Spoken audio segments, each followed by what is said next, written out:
पुंडलीकवरदे हरविठ्ठल श्री ज्ञानदेव गोपाल कृष्ण भगवान माऊली ज्ञानेश्वर महाराज जगद्गुरु तुकाराम महाराज की जय. गणपती बाप्पा. हागा रोगो काय रोगिया आवडे दरिद्र दरिद्रिया परी भोळ विजय बळिया अद्रष्टा जेने.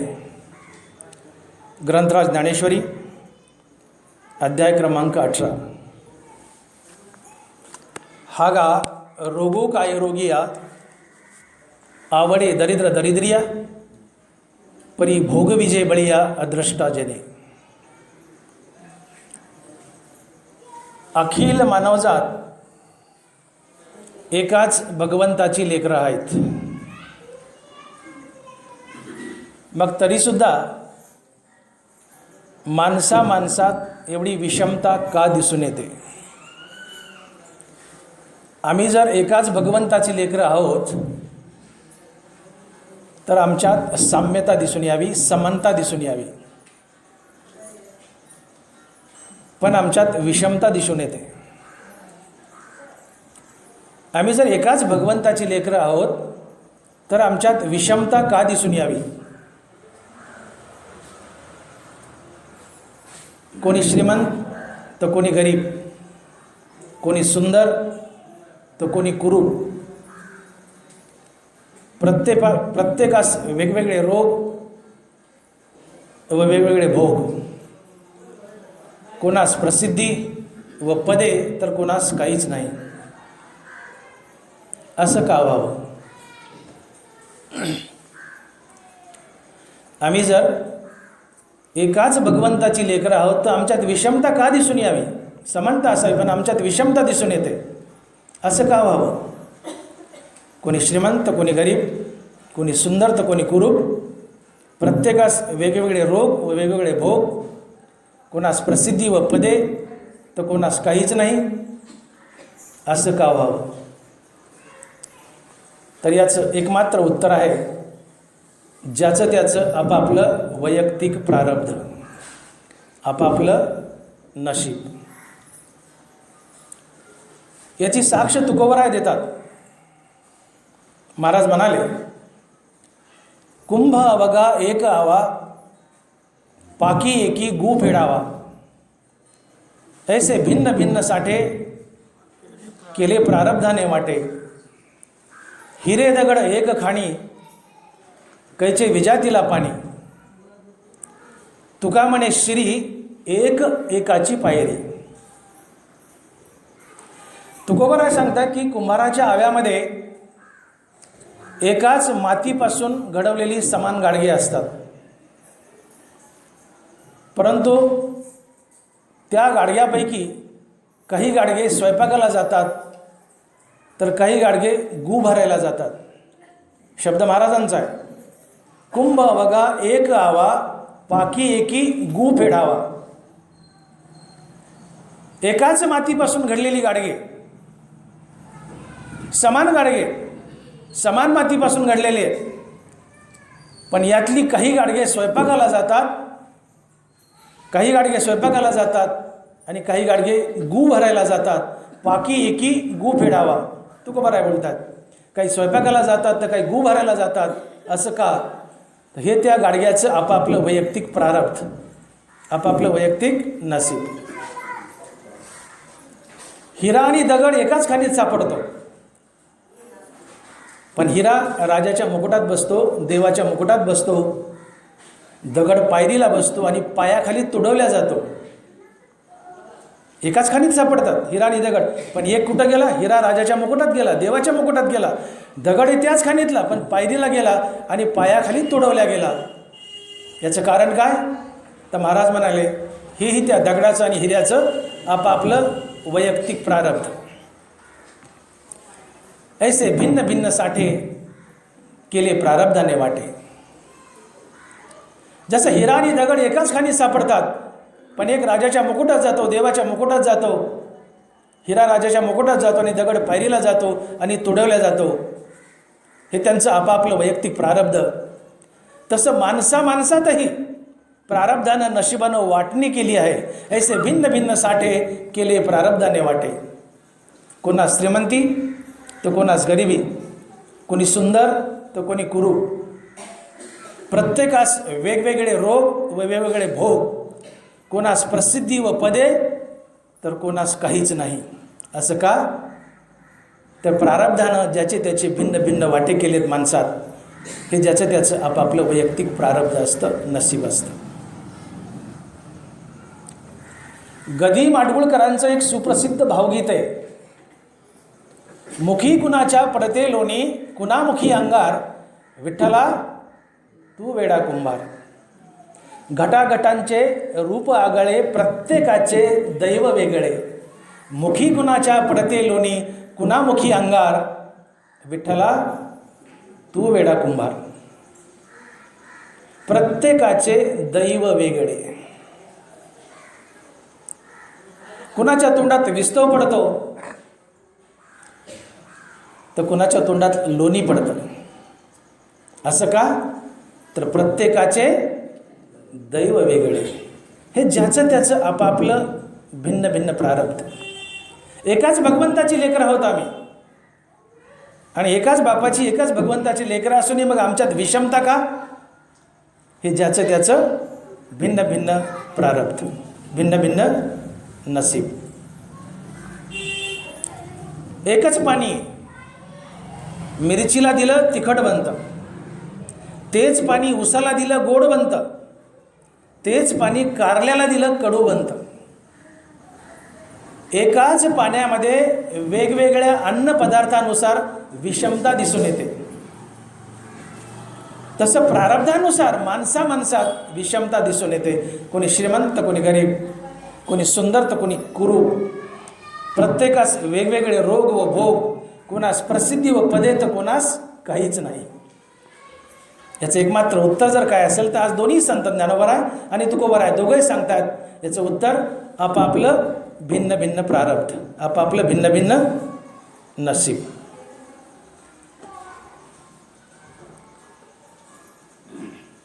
प्रारब्धाला ज्ञानोबारायांनी या ओळीमध्ये अदृष्ट असा शब्द वापरला आहे. हागा रोगू काय रोगिया, आवडे दरिद्र दरिद्रिया, प्रश्नार्थक चिन्ह टाकले. हागा रोगू काय रोगिया, आवडे दरिद्र दरिद्रिया, परी भोगविजे बळिया अदृष्टा जेने. अदृष्ट म्हणजे नसीब.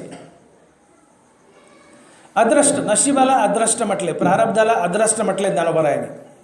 अदृष्ट म्हणजे जे डोळ्याने दिसत नाही. नसीब डोळ्यानं दिसत नाही, ते गुप्त आहे, ते अदृष्ट आहे. आणि म्हणून ज्ञानोबारायांनी शब्द प्रयोग केला आहे, भोगविजे बळिया अदृष्टा जेने. नशिबाला अदृष्ट म्हटलंय. या नशिबाला अनेक पर्यायी शब्द आहेत. प्रारब्ध, अदृष्ट, कर्म, भाग्य, तकदीर, मुकद्दर, ही नशिबाला अनेक पर्यायी शब्द आहेत. आणि याच नशिबाला अर्थात प्रारब्धाला ज्ञानोबारांनी आज पर्यायी शब्द वापरला आहे, अदृष्ट. अदृष्ट, भोगविजय बळिया अदृष्टा जेने. अदृष्ट म्हणजे नसीब, अदृष्ट म्हणजे प्रारब्ध. हे नसीब कसं तयार होतं? संत विसोबा खेचर यांचा एक अभंग आहे, आणि ते या अभंगातून सांगतात की नसीब कसं घडतं. जैसे असेल आचरण, घडले असेल पाप पुण्य, तैसे सानुकूल होतील कर्म, मान अपमान जन करीती. जैसे असेल आचरण, घडले असेल पाप पुण्य. गत जन्मातील पाप पुण्याची बेरीज म्हणजे संचित. माझं वाक्य नीट आहे का? गत जन्मातील अर्थात गेल्या जन्मातील पाप पुण्याची बेरीज म्हणजे संचित, आणि त्या संचिताचा या जन्मात दिलेला भोग म्हणजे प्रारब्ध अर्थात नसीब. ज्ञानोबारायाने 8व्या अध्यायात एक रूपक केलंय. ज्ञानोबाराय बोलत आहेत, चेतनेचा चक्षु इंद्रिय देशीचा अध्यक्षु देहास्तमानी वृक्षु संकल्प विहंगाचा. ज्ञानोबाने रूपक केलंय की जसं दिवस मावळाच्या वेळेला सायंकाळी सूर्यास्ताच्या वेळेला एखाद्या मोठ्या विशाल झाडावर सगळे पक्षी येऊन बसतात आणि लहानपणी आम्ही तर आमच्या गावात अशा एखाद्या मोठ्या झाडावर सगळे पक्षी दिवस मावळायला गेल्याने त्या झाडावर येऊन बसतात आश्रय म्हणून. आणि ते दृश्य पाहिलं तर आम्ही लहानपणी त्याला म्हणायचो, बघा बघा बघा बघा कावळ्याची शाळा भरली, बघा बघा बघा कावळ्याची शाळा भरली. तुमच्याकडे हा शब्द प्रचलित आहे नाही मला माहीत नाही, पण आमच्या गावी लिंबारोईल, आमचं गाव बीडच्या बाजूला आहे लिंबारोईल, आम्ही तर लहानपणी आम्ही सगळे मुलं म्हणायचो बघा बघा बघा बघा कावळ्याची शाळा भरली. ज्ञानोबाने रूपक केलंय 8व्या अध्यायात की दिवस मावळाच्या वेळेला संध्याकाळी सगळे पक्षी एका मोठ्या झाडावर येऊन बसतात, तसं मरण समय या जन्मात आम्ही केलेली सगळी बरी वाईट कर्म जीवात्म्यावर येऊन बसतात आणि जीवात्मा या सर्व कर्मासहित पुढच्या प्रवासाला निघतो आणि पुढच्या प्राप्त मनुष्य जन्मात या सर्व कर्माचा भोग देतो, ज्याला प्रारब्ध म्हणतात, ज्याला नशीब म्हणतात. म्हणून माऊली बोलतायत चेतनेचा चक्षु इंद्रिय देशीचा अध्यक्षु देहास्तमानी वृक्षु संकल्प विहंगाचा. त्याला एक पक्षाचं रूपक केलं. देहास्तमानी वृक्षु संकल्प विहंगाचा. विहंग म्हणजे पक्षी. 1000 गावरान गायी आहेत. 1000 गावरान गायीमध्ये एका गायीचं वासरू सोडा, ते बरोबर अचूकरित्या आपल्याच आईच्या कासेत जाऊन तोंड घालतं. पण गाय गावरान पाहिजे, जर्सी नाही. जर्सी असेल तर जर्सी गायीचं वासरू सोडा, ते मालकाच्याच कासात तोंड घालतं. ते मालकाच्याच कासेत तोंड घालतं का? त्याला खानदान नसते, ते क्रॉस असतंय. जर्सी गाईला खानदान नसते, ते क्रॉस असतंय. किंवा म्हशीचं टोनगं सोडा, वगारू, ते मालकाच्या टांगड्यात घोटाळलं, मालकाला पाडील आणि सगळ्या म्हशीच्या कासात तोंड घालीत घालीत घालीत लाता खात खात खात खात शेवटी जी लात मारायची नाही ती त्याची आई ठरेल. जी लात मारायची नाही ती त्याची आई ठरेल. गावरान गाईचं तसं नाही आहे. 1000 गावरान गाईत एका गाईचं वासरू सोडा, ते वासरू बरोबर अचूकरित्या आपल्याच आईला शोधतं आणि तिच्याच कासेत तोंड घालतं. तसं तुम्ही जगात कुठेही असा, गेल्या जन्मात केलेलं कर्म ते तुम्हाला येऊन शोधतं आणि अचूकरित्या त्याचा फळभोग देतच. आणि म्हणून ज्ञानोबा बोलले, केले काम्य कर्म तैसे फळ भोगावया धरणे वैसे न फिडिता जैसे ऋण ओसंडेना. केले काम्य कर्म तैसे फळ भोगावया धरणे वैसे. तुमच्यावर जर कुणाचं ऋण असेल, सावकाराचं कर्ज असेल आणि कर्ज वेळेवर जर तुम्ही वापस करत नसाल किंवा वेळेवर वापस केलं नाही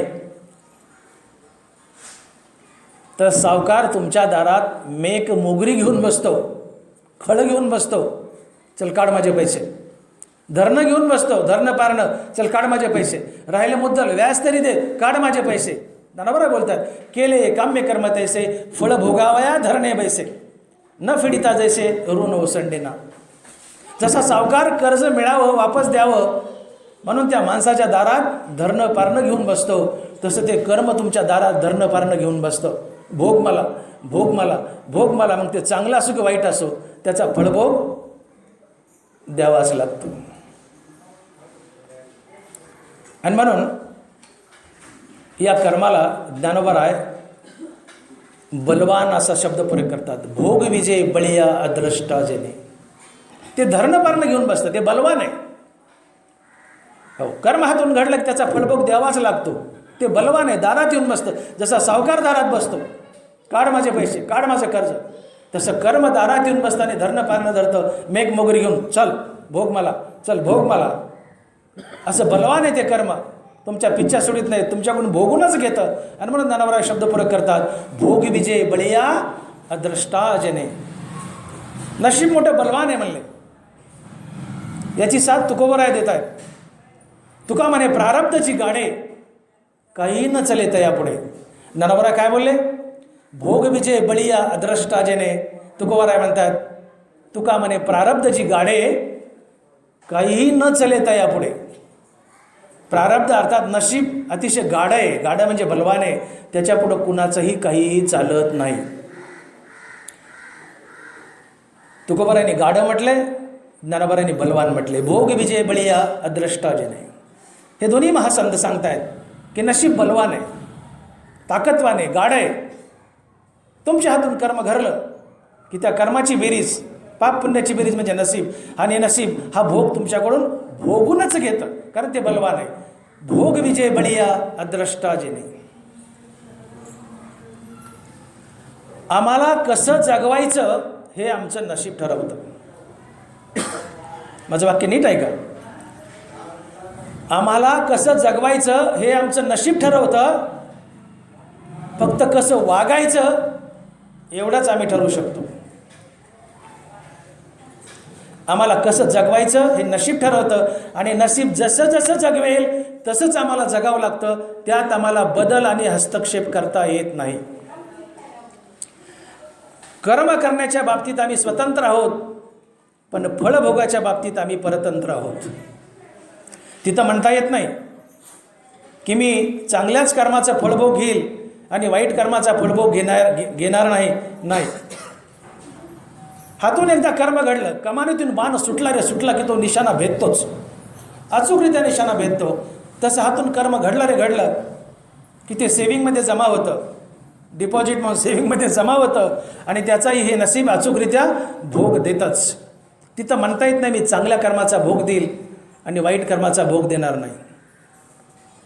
म्हणून नशिबापुढे हातबल व्हावं लागतं. नशीब आम्हाला कसं जगवायचं नशीब ठरवतं आणि ते जगवेल तसंच आम्हाला जगावं लागतं. त्यात बदल करता येत नाही. मग तुम्ही कुणीही असा. नशिबाने लिहून ठेवलं असतं की तुला असंच जगावं लागेल आणि तसंच आम्हाला जगावं लागतं. त्यात बदल करता येत नाही. आणि म्हणून ज्ञानोबा बोलतायत आज, कुणाला वाटतं मला मोठमोठे रोग व्हावेत? कुणालाच नाही. तुमच्यापैकी आहे कुणी? हात वर करा. मी डॉक्टरचे नीट करतो. कुणाला वाटतं मला मोठमोठे रोग व्हावेत? कुणाला वाटतं मला भिकारपणी यावं, मला दारिद्र्य यावं? कुणालाच नाही. आम्हाला रोगराई आवडत नाही, आम्हाला दारिद्र्य आवडत नाही. पण ज्ञानोबा बोलतायत, अरे बाबा तुला रोगराई आवडत नाही, तुला दारिद्र्य आवडत नाही, मान्य आहे, पण करतो काय? तुझ्या नशिबात जर त्या बलवान नशिबाने दारिद्र्याचा आणि रोगराईचा भोग लिहिला असेल तर तो तुला भोगूनच पार पाडावा लागेल. आणि म्हणून ज्ञानोबा बोलतायत, हा गा रोगू काय रोगिया, आवडे दरिद्र दरिद्रिया, परी भोग विजय बळिया अद्रष्टा जने. अरे तुझ्या मानण्याचं किंवा वाटण्याचं काय घेऊन बसलाय? मी बोललो कुणाला वाटतं मला रोग व्हावा, कुणालाच वाटत नाही. अरे भले तुला वाटत नाही, पण तुझं ऐकतं कोण? तुला वाटतं मला दारिद्र्य येऊ नाही, पण तुझं ऐकतं कोण? तुझ्या नशिबात प्रारब्धात जर नशिबानं दारिद्र्याचा आणि रोगराईचा भोग लिहिला असेल तर ते बलवान प्रारब्ध तुझ्याकडून ते भोग भोगूनच घेतं. तिथं सुटका नाही. आणि म्हणून ज्ञानोबा बोलतायत, हा गा रोगू काय रोगिया, आवडे दरिद्र दरिद्रिया. प्रश्नार्थक चिन्ह टाकले. कुणाला आवडते म्हणले? नाही आवडत दारिद्र्य, पण करतो काय? नशिबात लिहिले तुला भोगावंच लागेल. भोग विजय बळिया अद्रष्टा जेने. बलवान नशीब प्रारब्ध तुमच्याकडून तो भोग भोगूनच घेतं. हा गा रोगू काय रोगिया, आवडे दरिद्र दरिद्रिया, परी भोग विजय बळिया अद्रष्टा जेने. ज्ञानोबा आजची होळी. माणसाला आपल्या जीवनात मिळणारी श्रीमंती आणि गरिबी ही प्रारब्धानं मिळत असते, नशिबानं मिळत असते. हा सिद्धांत आहे. मग ती गरिबी असो अथवा श्रीमंती असो, गरिबी असो श्रीमंती असो, गरिबी अथवा श्रीमंती तुम्हाला तुमच्या प्रारब्धानंच मिळत असते. हा सिद्धांत आहे. ज्ञानोबा 18व्या अध्यायात बोलतायत, भाग्य तेथे विलासो, सुख तेथे उल्हासो, हे असो तेथ प्रकाशो जेत सूर्य. वो भी नीट आहे का ज्ञानोबा? भाग्य तेथ विलासो, सुख तेथ उल्हासू, हे असो तेथ प्रकाशू जेथ सूर्य. ज्ञानोबा आहे. जिथं सूर्य आहे तिथेच प्रकाश आहे, जिथे सुख आहे तिथे उल्हास आहे, आणि जिथं भाग्य आहे तिथं विलास आहे, अर्थात श्रीमंती आहे. विलास म्हणजे श्रीमंती. भाग्य तेथ विलास. भाग्य अनुकूल असेल तरच तुम्हाला श्रीमंती लाभेल, अन्यथा नाही. जगातील प्रत्येक माणसाला वाटतं मी श्रीमंत व्हावं, आणि श्रीमंत होण्यासाठी प्रत्येकजण प्रयत्नही करत असतो. पण रात्रंदिवस शारीरिक आणि बौद्धिक काबाड कष्ट करूनही, रात्रंदिवस शारीरिक आणि बौद्धिक काबाड कष्ट करूनही जगात अशी कितीतरी माणसं आहेत की रात्रंदिवस काबाड कष्ट करूनही त्यांना मोठ्या मुश्किलीने 2 टायमाची भाकरी नशीब होते, त्याहून अधिक काही मिळत नाही. काय बोललो मी? रात्रंदिवस काबाड कष्ट करूनही अशी जगात कितीतरी माणसं आहेत की त्यांना मोठ्या मुश्किलीने 2 टायमाची भाकरी नशीब होते, त्याहून अधिक काही मिळत नाही. का बरं? प्रयत्न आहे, पण प्रयत्नाला प्रारब्धाची जोड नाही आहे. एकटा प्रयत्न दुबळा पडतो. प्रयत्नाला प्रारब्धाची जोड असावी तर तुम्हाला श्रीमंती लाभते. म्हणतो ज्ञानोबा बोलतात, भाग्य तेथ विलास. हा सिद्धांत आहे. भाग्य तेथ विलास. जिथं भाग्य तिथं विलास, अर्थात श्रीमंती. हा सिद्धांत आहे. प्रयत्न आहे पण भाग्य अनुकूल नाहीये. लाख प्रयत्न कर, तुला श्रीमंती लाभणार नाही म्हणले. तुला दारिद्र्यच भोगावं लागेल. भोग विजय बळीया अद्रष्टाजने. लाख प्रयत्न कर म्हणले, नाही श्रीमंती लाभायची. का? प्रयत्न आहे पण भाग्य अनुकूल नाही. भाग्य अनुकूल असेल तरच श्रीमंती लाभते, अन्यथा नाही. तुकोबाराय तर स्पष्ट बोलले, व्यवसाय निमित्त फळ देतसे संचित. काय बोलले तुकोबाराय? व्यवसाय निमित्त फळ देतसे संचित. व्यवसाय धंदा निमित्त आहे म्हटले, निमित्त मात्र आहे. तुम्हाला फळ देणारं संचित आहे, नसीब आहे. आणि म्हणूनच तर एका शेजारी 10 दुकानदार आहेत, सगळ्याची दुकानं सारखी चालत नाहीत. एका शेजारी 10 दवाखाने आहेत, सगळ्याची दवाखाने सारखे चालत नाहीत. 2-3 लोक जे चालतात, बाकीच्यांचं टंबराळ वाजतंय, माशा मारत बसतात, नाही चालत. का? प्रयत्न आहे, भाग्य अनुकूल नाही. भाग्य तेथ विलास. सिद्धांत आहे, ज्ञानोबाराचा शब्द आहे. भाग्य तेथ विलास. भाग्य अनुकूल असेल तरच विलास, अर्थात श्रीमंती लाभेल, अन्यथा लाभणार नाही. प्रयत्न आहे, रात्रंदिवस प्रयत्न चाललाय सगळ्यांचा श्रीमंत बनायला, पण त्याला भाग्य अनुकूल नाही म्हणून श्रीमंत बनता येत नाही. आणि स्वप्रयत्नावर जर सगळ्यांना श्रीमंत होता आला असतं, स्वप्रयत्नावर जर सगळ्यांना श्रीमंत होता आला असतं, तर आज जगातला प्रत्येक माणूस श्रीमंत झालेला दिसला असता. पण असं चित्र जगात आहे का? प्रयत्न करतोय प्रत्येक माणूस, पण श्रीमंती लाभली का? प्रत्येकजण झटतोय ना श्रीमंत बनायला. प्रयत्न करूनही प्रत्येकाला श्रीमंत होता येतं का? नाही होत आहे. का? प्रयत्न आहे, त्याला प्रारब्धाची जोड नाही, म्हणून श्रीमंती लाभत नाही. आणि म्हणून रात्रंदिवस काबाड कष्ट करूनही, प्रयत्न करूनही अनेक लोक असे आहेत की त्यांना मोठ्या मुश्किलीने 2 टायमाची भाकरी नशीब होते, त्यापेक्षा अधिक काहीही मिळत नाही. का? प्रयत्न आहे पण प्रारब्ध अनुकूल नाही, नशीब अनुकूल नाही. हे त्याचं उत्तर आहे. का? भाग्य तेथ विलास. ज्ञानोबा आहे. आणि म्हणून हे नशीब बलवान आहे, की जसं जगवेल तसंच आम्हाला जगावं लागतं. आमच्या भाग्यात जर श्रीमंती असेल तर ती कडी कुलप तोडून आमच्या घरात येते. ज्ञानोबा बोलले, भाग्याचे निभडसे उद्यमाचे निमिसे, समृद्धी जात अपैसे घररी गे. भाग्याचे निभडसे तुकोबाराय बोलले, व्यवसाय निमित्त फळ देसे संचित. आणि ज्ञानोबा बोलतात, भाग्याचे निभडसे उद्यमाचे निमिसे, समृद्धी जात अपैसे घररी गे. भाग्याचा उदय व्हायचा असेल तर श्रीमंती तुमच्या घराचे कडी कुलप तोडून आत प्रवेश करते, तिला ये म्हणायची गरज नाही. बघा ज्ञानोबा, भाग्याचे निभडसे उद्यमाचे निमिसे, समृद्धी जात अपैसे घररी गे. अपैसे म्हणजे आपोआप, समृद्धी जात म्हणजे श्रीमंती.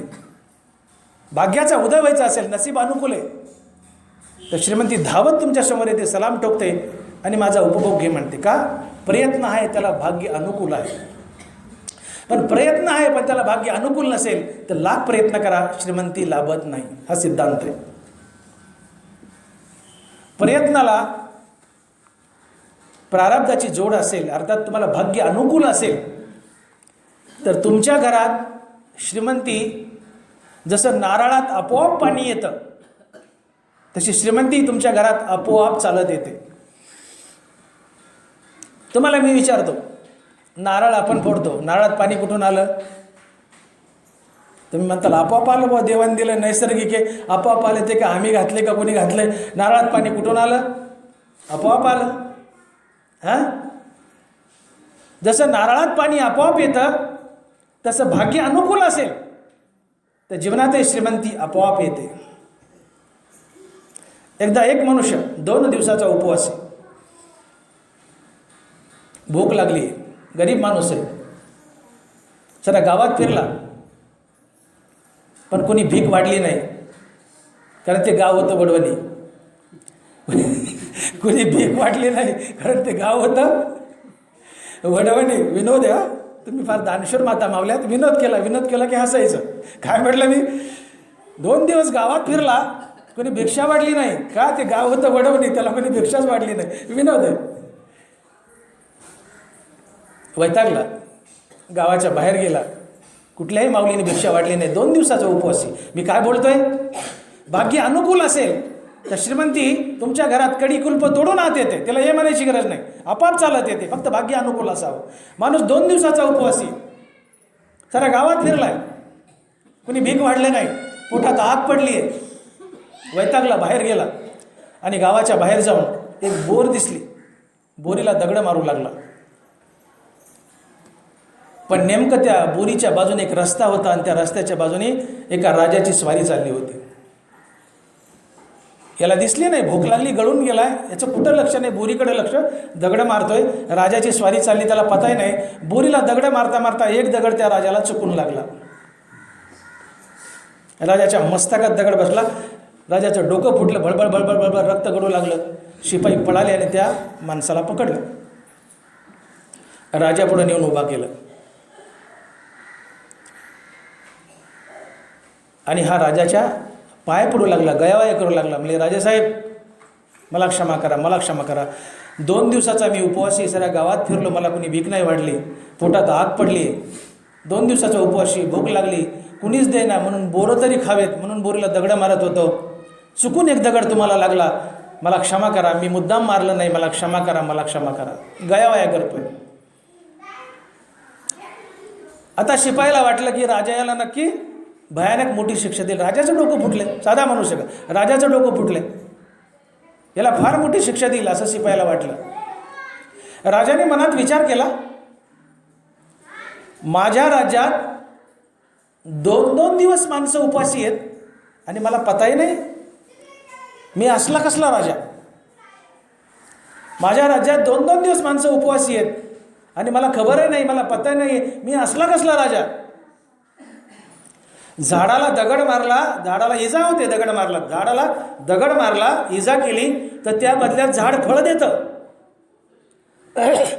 झाडाला दगड मारला, इजा केली तर त्या बदल्यात झाड फळ देतं.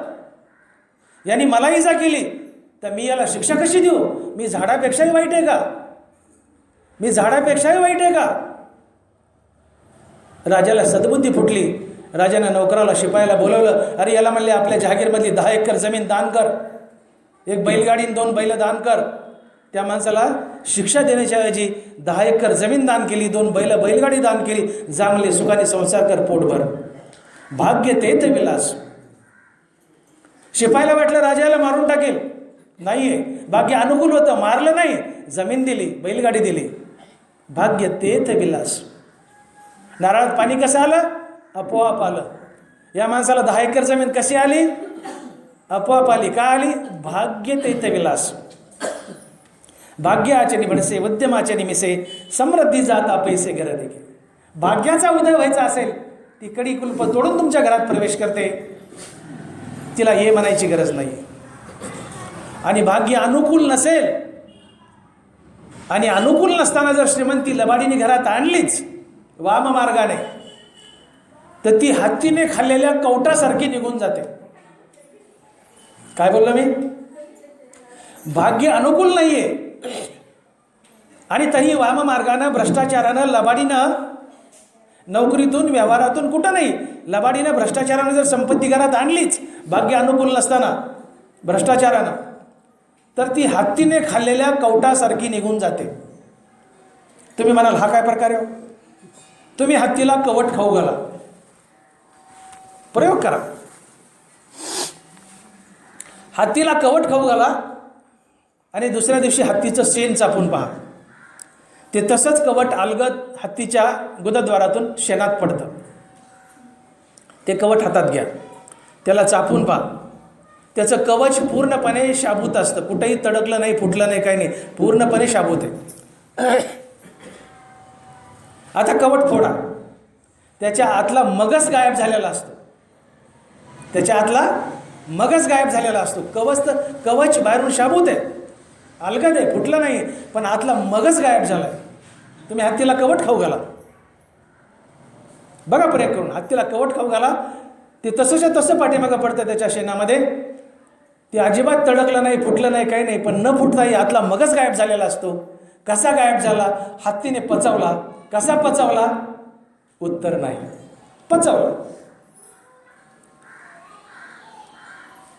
कवच शाबूत आहे, मगज गायब झाला. कसा झाला? हत्तीने पचवला. उत्तर नाही. तसं लबाडीने, वाममार्गाने, भ्रष्टाचाराने, नशीब अनुकूल नसताना जर वाईट मार्गाने, खोट्या मार्गाने संपत्ती घरात आणलीच, ती हत्तीने खाल्लेल्या कवटासारखी निघून जाते. जसा मगज गायब झाला. कसा झाला? उत्तर नाही. संपत्ती लबाडीची गायब झाली. कशी झाली? उत्तर आहे, आपण देऊ उत्तर त्याचं. कशी गायब होते?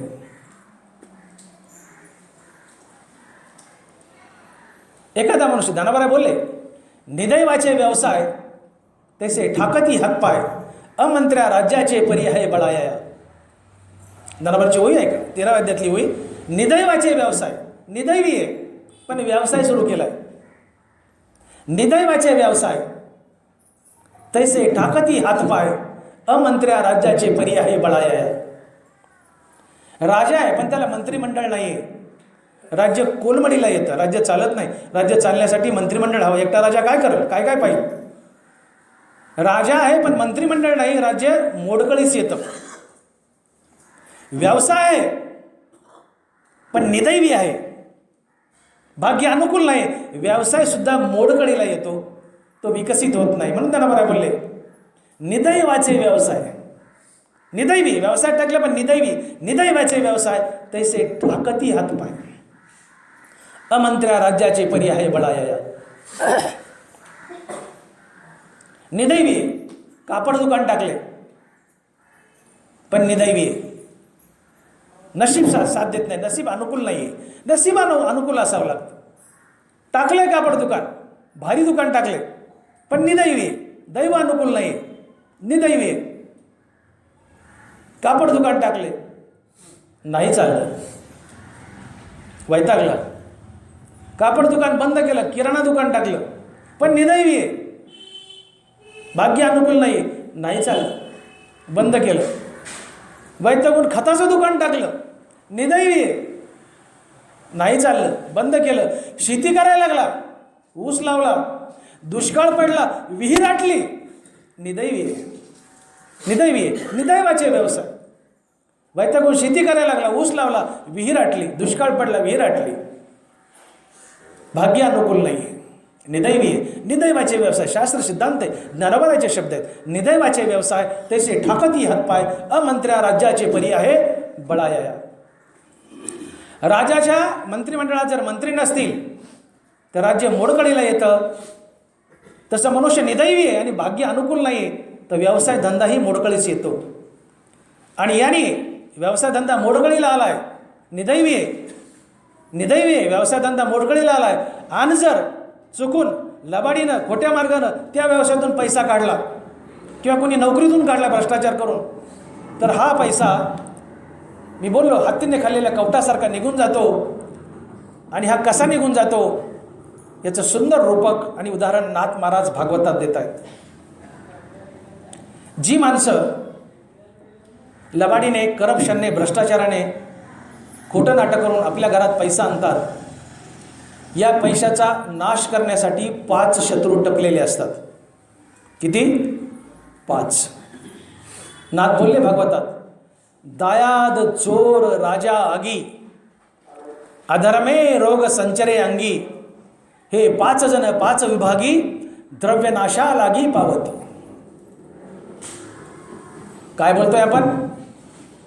नशीब अनुकूल नाहीये, व्यवसाय टाकलाय, मोडकळीला आला, पण त्यात खोटं नाटक करून काही माणसानं पैसा लबाडीनं घरात आणला, कुणी नोकरीतून भ्रष्टाचार करून आणला, कुठल्याही चोरीच्या वाईट मार्गाने भ्रष्टाचारानं लबाडीनं पैसा घरात आणला, तर तो पचत नाही.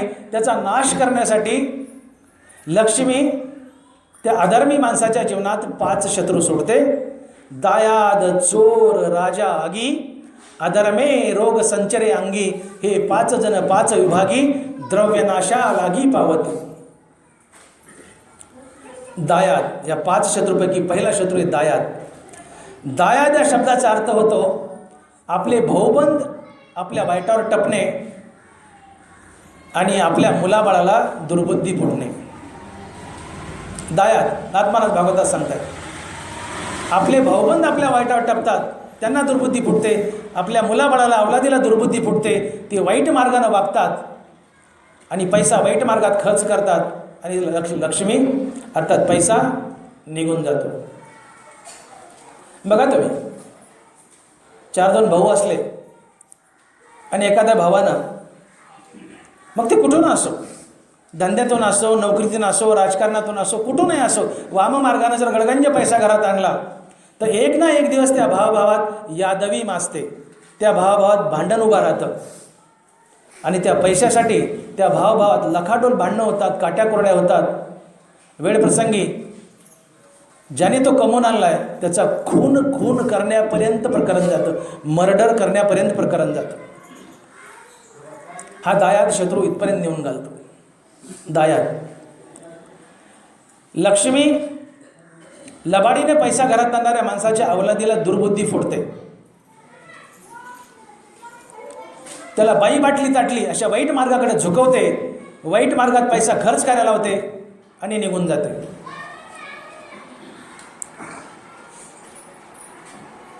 बाप हा जगतो तो केवळ अवलादीसाठी. आपल्या जीवनातून जर अवलाद वजा केली तर जगण्यात काही राम उरत नाही. बघा तुम्ही, आपल्या जीवनातून जर अवलाद बाजूला वगळली, बापाच्या जीवनातून अवलाद बाजूला वगळली, तर बाप टक्कर देऊन जीव देईल. बाप जगतो त्या अवलादीसाठी. आणि बापाचं सगळ्यात मोठं दुःख जर काय असेल तर त्याच्या डोळ्यापुढे त्याची अवलाद वाईट वागणे. बाप इतर दुःख सहज पचवेल, पण आपल्या डोळ्यात देखत आपली अवलाद नंगा नाच करते, वाईट वागते, हे बापाचं सगळ्यात मोठं दुःख असतं. बाप गुडघ्यात मान घालून रडतो आणि अर्ध्या आयुष्यात झुरून मरतो. का? तर पोरगं त्याच्या डोळ्यापुढं नंगा नाच करतं आणि वाईट वागतं. हे फार मोठं दुःख असतं अवलादीचं. अवलाद आपल्या डोळ्यापुढं वाईट वागणं हे बापाचं सगळ्यात मोठं दुःख आहे. बाप गुडघ्यात मान घालतो आणि पोराला म्हणतो, अरे पोरा, अरे या पैशाचं नको असं वाटलं करू. काय म्हणतो बाप? अरे पोरा, गुडघ्यात मान घातली पोराला म्हणतो, अरे पोरा, या पैशाचं नको असं वाटलं करू. हे पैसे कमवण्यासाठी मी लई लोकांचे मुंडके मोडलेत. अरे पोरा, या पैशाचं नको असं वाटलं करू. हे पैसे कमवण्यासाठी मी लई लोकांचे मुंडके मोडलेत. पोरगं म्हणतं, जर्रा थांब, आता तुझंच मुंडकं मोडायचं राहिलंय, जर्रा थांब. आणि ते बापाचं मुंडकंच मोडतं, खरोखर बापाच्या मुंडक्यावर पाय देतं. सज्जन अवलाद असेल, धर्माने वागणारा बाप आणि चांगली अवलाद पोटी असेल, मुलांना 1000 रुपये मागितले, बाप नाही म्हणला तर अवलाद गपचिप निघून जाते. पण नालायक अवलाद असेल आणि पोराने 1000 मागितले, निघून जात नाही, बापाच्या गचोऱ्याला धरकं मुंडक्यावर पाय देते. काढ म्हणतं, काढ पैसे. सज्जन बापाची सज्जन अवलाद, बाप पैसे नाही म्हणला तर पोरगं निघून जातं. पण दुराचारी बाप आहे, दुष्ट बाप आहे, अधर्मी आहे, अवलादीला पैसे नाही म्हणलं ते बापाचं गचोरं धरतं. थांब आता तुझंच मुंडकं मोडायचं राहिले का? लक्ष्मी आपल्या अवलादीला दुर्बुद्धी फोडते का? तिला निघून जायचं असतं. लक्ष्मीने शपथ खाल्ली आहे, मी उभी राहील तर फक्त माझा नवरा भगवान श्रीकृष्ण याच्याजवळ, अन्यथा मी इतरत्र कुठेही उभी राहणार नाही. तैसे सकळ पुरुषार्थ जेने स्वामी का सनाथ, तो श्रीकृष्ण राव जेथ तेथ लक्ष्मी. लक्ष्मीची जागा दाखवतात ज्ञानोबा आहे. तैसे सकळ पुरुषार्थ जेने स्वामी का सनाथ, तो श्रीकृष्ण राव जेथ तेथ लक्ष्मी. ज्ञानोबा आहे. कुठे लक्ष्मी? जिथे लक्ष्मीचा नवरा कृष्ण उभा आहे फक्त तिथेच लक्ष्मी उभी राहते, इतरत्र कुठेही नाही. हे असो लक्ष्मी स्थिरावली मुकुंदी जैसी. मुकुंद म्हणजे कृष्ण. ज्ञानोबा आहे. हे असो लक्ष्मी स्थिरावली मुकुंदी जैसी. लक्ष्मी स्थिरावते पण कुणापाशी? मुकुंद कृष्णापाशी. फक्त मुकुंद कृष्णापाशी. जिथं माझा नवरा कृष्ण उभा फक्त तिथेच उभी राहील, मी इतरत्र कुठेही उभी राहणार नाही. ही लक्ष्मीने शपथ खाल्ली आहे. आणि कृष्णानं शपथ खाल्ली आहे की मी फक्त दोन गोष्टीपाशी उभा राहील, एक नीती आणि दुसरी भक्ती. आणि म्हणून तुकोबारा बोलले, माझे भक्त गाती जिथे नारदा, मी उभा तिथे. देव भक्तीपाशी उभा आहे आणि देव नीतीपाशी उभा आहे. तिसरी जागाच नाही देवाला उभा राहायला. तिसरीकडे तो उभाच राहत नाही, फक्त नीती आणि भक्ती. मी एक वेळी वैकुंठी नसे, भानुबिंबीही न दिसे, वरी योगी याची मानसे उमरडोळी जाय, परी तयापाशी पांडवा, मी हरपला गिमनसावा, जेत नाम घुक्षू भरवा, करीती ते माझा. अर्जुनाला देवाने एक पत्ता दिलाय. अर्जुना, तुला जर कधी वाटलं की भगवान कृष्णाला देवाला शोधावं तर कुठंही शोधू नको. एकच जागा दाखवली, एकच जागा दाखवली. हां, तयापाशी पांडवा, मी हरपला गिवंसावा, कुठं? जेत नाम घोषू भरवा, करीती ते माझा. मी एक वेळेस योग्याच्या ध्यानात नसल, वैकुंठात नसल, सूर्याच्या तेजात नसल, पण तिथं मात्र नक्की असेल की जिथं माझं जय जय राम कृष्ण हरी भजन चालू आहे. तयापाशी पांडवा, मी हरपला गिवंसावा, जेत नाम घोषू भरवा, करीती ते माझा. जिथं माझ्या नामाचं भजन चालू आहे, निजल्याने गाता उभा नारायण, बैसुनी कीर्तन करीत आडवले. तुकोबर आहे. तुम्ही जर झोपून रामकृष्णारी म्हणू लागले तर तुमच्या उशाला पांडुरंग कृष्ण परमात्मा उभा असतो. निजल्याने गाता उभा नारायण. तुम्ही संध्याकाळी झोपलाय आणि झोपल्यानंतर पडल्या पडल्या रामकृष्णारी जाप चाललाय, तुकोबर आहे म्हणतात तुमच्या उशाला नारायण पांडुरंग परमात्मा उभा असतो. आणि आता उठून बसले आणि रामकृष्णारी म्हणतायत, पांडुरंग बाजूला नाचत असतो. निजल्याने गाता उभा नारायण, बैसून कीर्तन करिता डोले. तो डोलत असतो. तात्पर्य, कृष्ण परमात्मा पांडुरंग परमात्मा आपल्या नामापाशी उभा असतो. एक जागा. माझे भक्त गाती जिथे नारदा, मी उभा तिथे. देव आपल्या नामापाशी उभा आहे, देव भक्तीपाशी उभा आहे आणि देव दुसरं नीतीपाशी उभा आहे. उद्धवाला भागवतात सांगितलंय, ते नीतीची नीती मी श्रीपती, जाण निश्चिती उद्धवा. अरे नीती काय घेऊन बसला म्हणले? नीतीची ही मूर्तिमंत नीती मी कृष्ण आहे म्हणले. ते नीतीची नीती मी श्रीपती, जाण निश्चिती उद्धवा. म्हणून नीती म्हणजेच परमात्मा आणि परमात्मा म्हणजेच नीती. तुम्ही नीती शब्द फोडा, नीती शब्द फोडा, त्याचा विग्रह करा, संधी विग्रह. न अधिक इति बरोबर नीती. काय होतं विग्रह? न अधिक इति बरोबर नीती. न म्हणजे नाही आणि इति म्हणजे शेवट. न म्हणजे नाही, इति म्हणजे शेवट. जिला कधीच शेवट नाही ती नीती, आणि जगात कधीच शेवट नाही असा एक भगवंत किंवा परमात्माचा आहे. आणि म्हणून परमात्मा नीती आहे आणि नीती हाच परमात्मा आहे. आणि म्हणून भगवंत जर कुठं उभा असेल तर फक्त दोन गोष्टीपाशी, एक तर नीती आणि दुसरी भक्ती. कृष्णानं शपथ खाल्ली, मी नीती आणि भक्तीपाशी उभा असेल. आणि लक्ष्मीने शपथ खाल्ली आहे, मी माझा नवरा कृष्णापाशी उभी असेल, इतरत्र कुठेही नाही. कसं समीकरण आहे बघा. नीती आणि भक्तीपाशी कृष्ण आहे आणि कृष्णापाशी लक्ष्मी आहे, इतरत्र कुठेच नाही. मग मोठी मौज आहे या भ्रष्टाचार करणाऱ्या लबाड लोकांनी अधर्मानं लबाडीने जर लक्ष्मीला पिशवीत घालून आणलं, ती अबोले, तिला हात नाही, तिला पात नाही, पाय नाही, तिला बोलता येत नाही, आणता येते, पिशवीत घातली, आणली, लबाडीने भ्रष्टाचाराने आणली घरात, अधर्मी लबाड माणसानं. पण आणल्यानंतर घरात आल्यावर ती आधी साऱ्या घराचा ढोंढाळा घेते, सगळं घर ढोंढाळते, सगळ्या घराचा शोध घेते. या घरात माझा नवरा कृष्ण कुठे आहे का? कारण शपथ खाल्ली त्याच घरात थांबेल जिथं कृष्णाचा गुप्त रूपाने वास आहे, आणि कृष्णाचा त्याच घरात वास असतो जिथं नीती आणि भक्ती आहे. ती साऱ्या घरात ढोंढाळा घेते, या खोलीत जाते, त्या खोलीत जाते, किचनमध्ये जाते, ड्रॉइंग रूममध्ये जाते, बेडरूममध्ये जाते, टॉयलेट, बाथरूम, गच्चीवर, ढाळजा, चौकात, मिरगसन, सगळ्या बोळीत, सगळ्या घरात फिरते. पण घर लबाडाचं आहे. लबाडाच्या जीवनात नीती नाही, भक्ती नाही आहे. आणि देवाने तर शपथ खाल्ली, थांबत तर नीती आणि भक्ती बसी. लबाडाचं घर आहे, अनितीने आणलंय, त्याच्या जीवनात नीती नाही, भक्ती नाही, मग देवाचा तिचा वास नाही आहे. गुप्त रूपानं कृष्ण निघून गेला.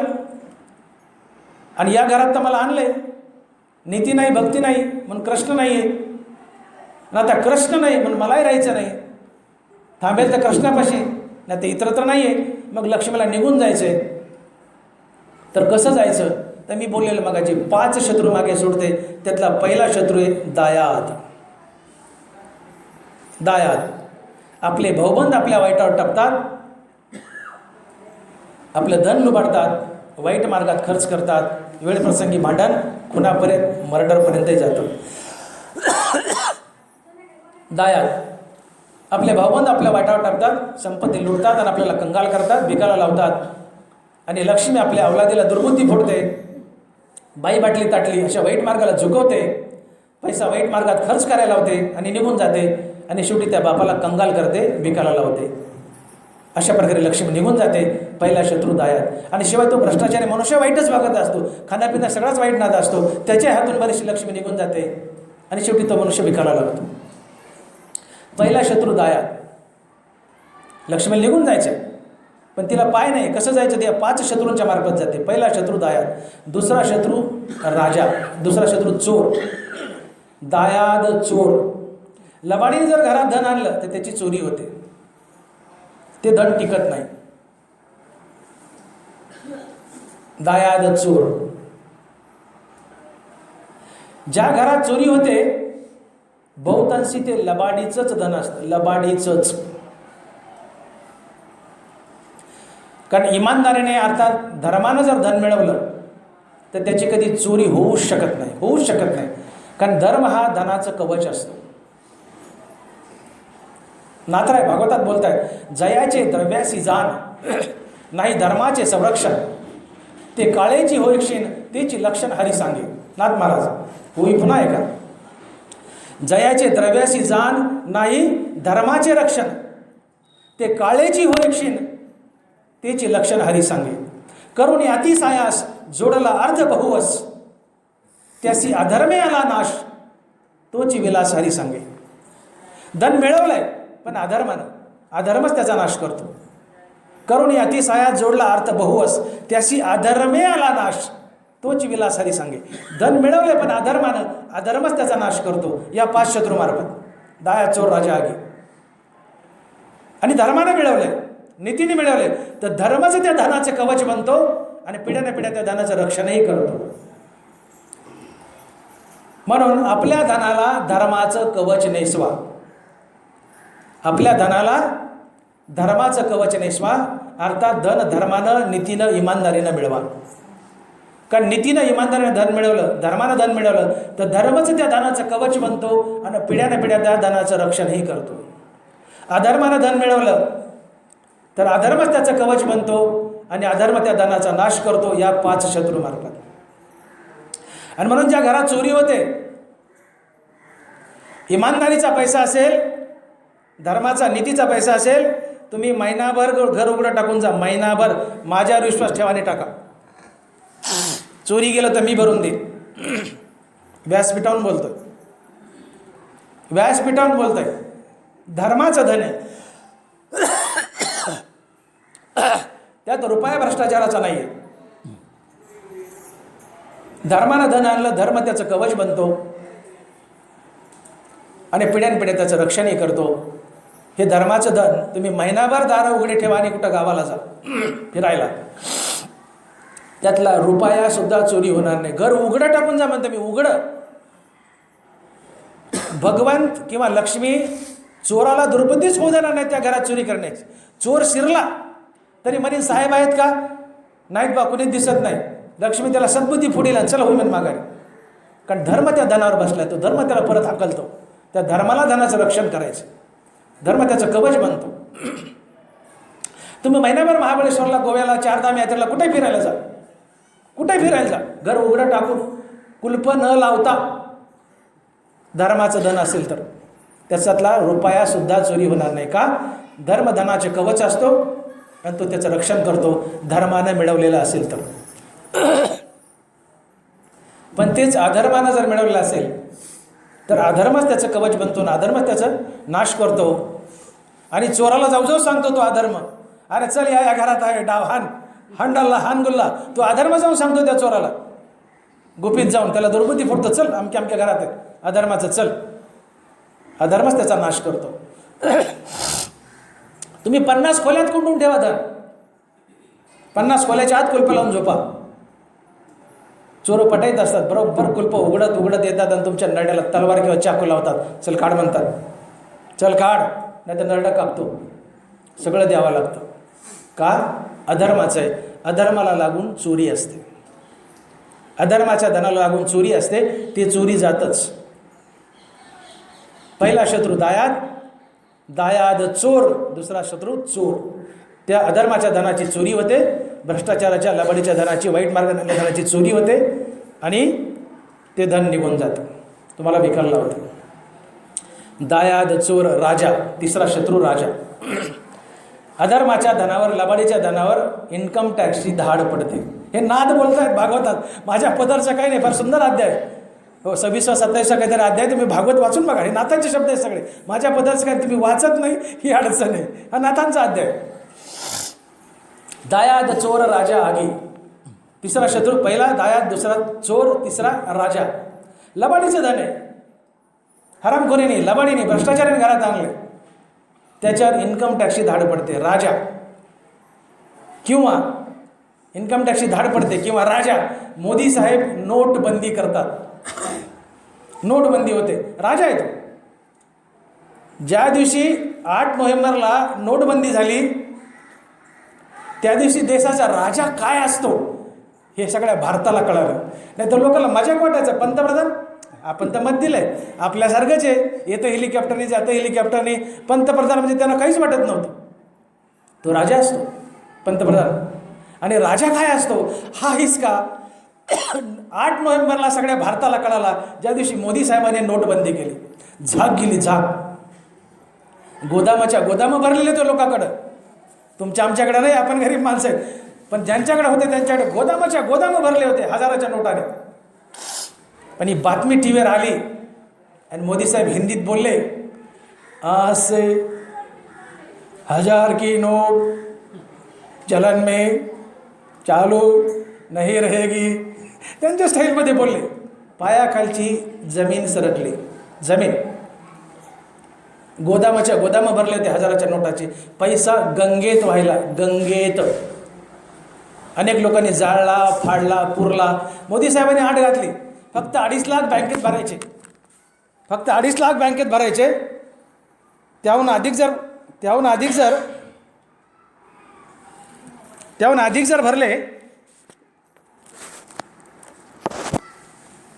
तर जेलात जावं लागेल.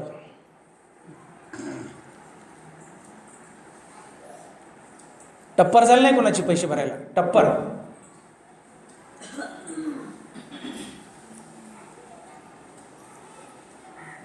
का? जेलात जावं लागेल.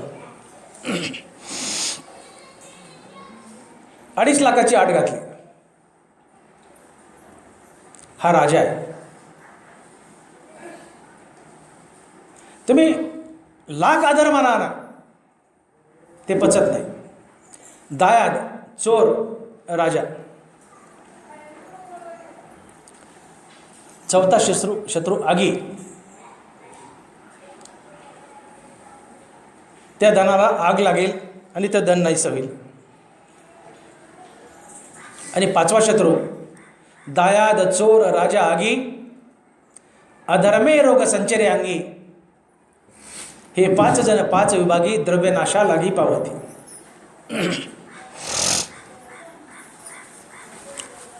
पहिले 4 शत्रू, दायाद चोर राजा आगी, यांच्या तावडीतून जर तो मनुष्य सुटलाच तर 5वा शत्रू टपलेला असतो. दायाद चोर राजा आगी, अधर्मे रोग संचरे अंगी. अधर्मानं धन आणलंय, त्या अधर्मी माणसाला मोठमोठे रोग होतील आणि ते रोग दुरुस्त करण्यात त्याचा पैसा खर्च होईल. अधर्मे रोग संचरे अंगी. बघा तुम्ही, जी लबाड माणसं असतात, अधर्मानं पैसा आणणारी, करप्शन करणारी, भ्रष्टाचार करणारी, ते आपल्या शर्टाची बटणं काढतात आणि असं दाखवतात. म्हणतात, साहेब बघा ना, हे काळं काळं बघा ना माझ्या छातीवर. आपण म्हणतो काय रे ते? नाही, ते बघा ना काळं काळं कापलेलं. आपण म्हणतो काय रे ते? काळं काळं काय रे ते? साहेब माझं 2 वेळेस बायपास झालं. साहेब माझं 2 वेळेस बायपास झालं. अरे 3 वेळेस होईल ना, आणि तुझं नाही व्हायचं तर का आमचं होईल का?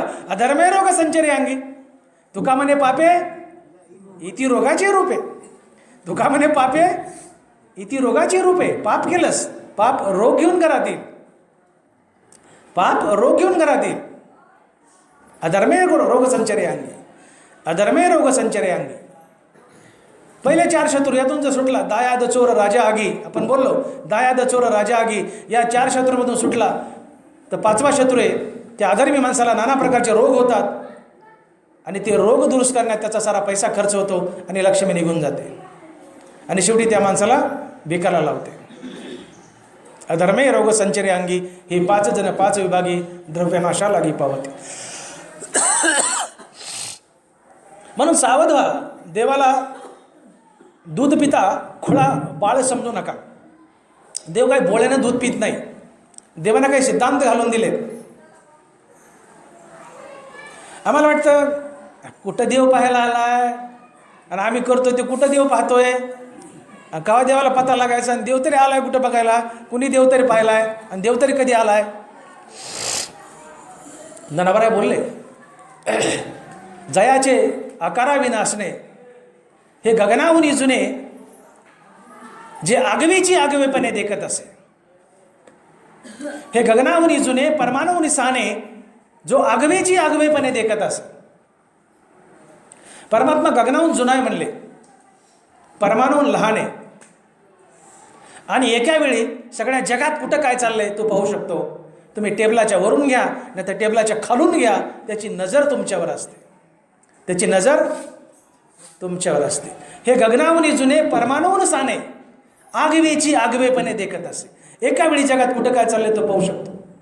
त्याची नजर आपल्यावर असते. तुम्ही वरून घ्या नाही तर टेबलाच्या खालून घ्या, तो तुमची चोरी पकडतो आणि नोंद करतो. म्हणून देवाला खुळा बाळ समजू नका. देवाने काही सिद्धांत घालून दिले, ती जर मोडली आणि सिद्धांत म्हणून लबाडीनं वाममार्गानं पैसा घरात आणला तर देव तो पैसा पचवू देत नाही.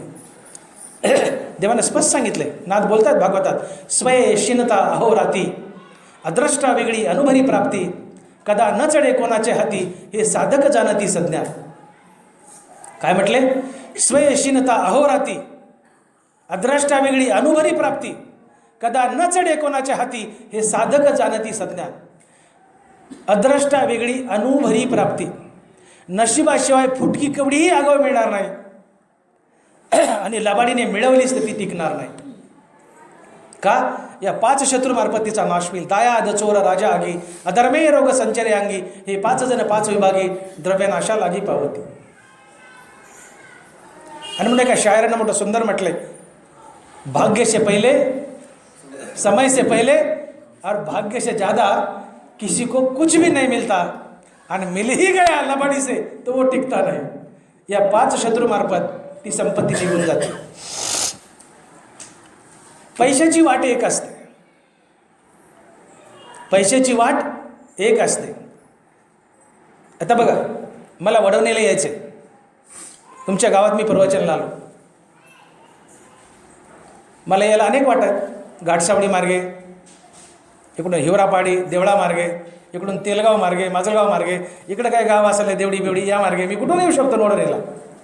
मला यायला अनेक वाट आहेत, माणसाला अनेक वाट आहेत यायला जायला, पण पैशाला एकच वाट आहे. अर्थात पैसा ज्या वाटेने आला आहे त्याच वाटेने परत जातो. याला म्हणायचं पैशाला एकच वाट असते. अर्थात पैसा चांगल्या मार्गाने, इमानदारीने, चांगल्या मार्गाने घरात आला तर चांगल्या कामातच खर्च होतो आणि निघून जातो. आणि पैसा वाईट मार्गाने घरात आला तर वाईट कामातच खर्च होतो आणि निघून जातो. याला म्हणायचं पैशाची वाट एक असते. पैशाला एकच वाट असते. चांगल्या मार्गाने आला चांगल्या मार्गाने जाईल, चांगल्या मार्गात खर्च होईल. वाईट मार्गाने आला त्याच मार्गाने, अर्थात वाईट मार्गाने आला वाईट कामातच खर्च होईल आणि निघून जाईल. याला म्हणतात पैशाची वाट एक असते.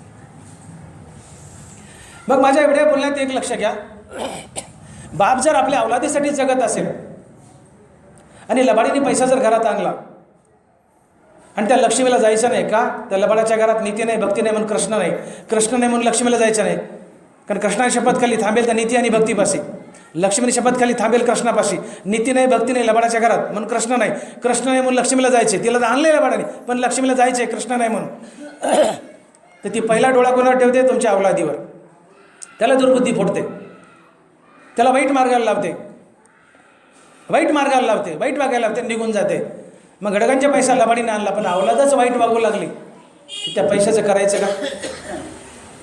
अवलाद जर वाईट वागायला, लक्ष्मी अवलादीला दुर्बुद्धी फोडते, तिला निघून जायचं, त्या अवलादीला वाईट मार्गात वागायला होते. मग अवलाद जर आपल्या डोळ्यापुढे वाईट वागायला लागली, ते पैशाचं करायचं काय? आणि पैसा आणलाय कोणासाठी? अवलादीसाठीच. पण अवलाद जर वाईट वागायला लागली आणि आपल्या मुंडक्यावर पाय द्यायला लागली तर तो पैसा आणायचा कशाला? मग सद्गुणी अवलाद हवी आहे का लबाडीचा पैसा हवा आहे? लबाडीचा पैसा ही लक्ष्मी जर अवलादीला दुर्बुद्धी फोडते आणि वाईट अवलाद हे बापाचं सगळ्यात मोठं दुर्भाग्य आहे. लबाडीने पैसा आणला तर लक्ष्मी अवलादीला दुर्बुद्धी फोडते आणि निघून जाते. मग अवलाद वाईट वागायला लागली, दुर्बुद्धी फुटली, वाईट वागायला लागली तर त्या पैशाचं करायचं काय? म्हणून शहाणे व्हा. भ्रष्टाचाराने पैसा घरात आणला की अवलाद वाईट मार्गाला जाते, लक्ष्मी अवलादीला दुर्बुद्धी फुटते या 5 शत्रूमार्फत आणि निघून जाते. म्हणून लबाडीचा पैसा घरात आणणाऱ्या माणसाची घरं तपासून पहा. बिलिंदर अवलादी असतात, बिलिंदरी. पोरगी एकड, पोरगा एकड, बायको एकड, त्या घरात अवदासा पीठ काढीत असतात, कुणाचा कुणाला वेळ नसतो.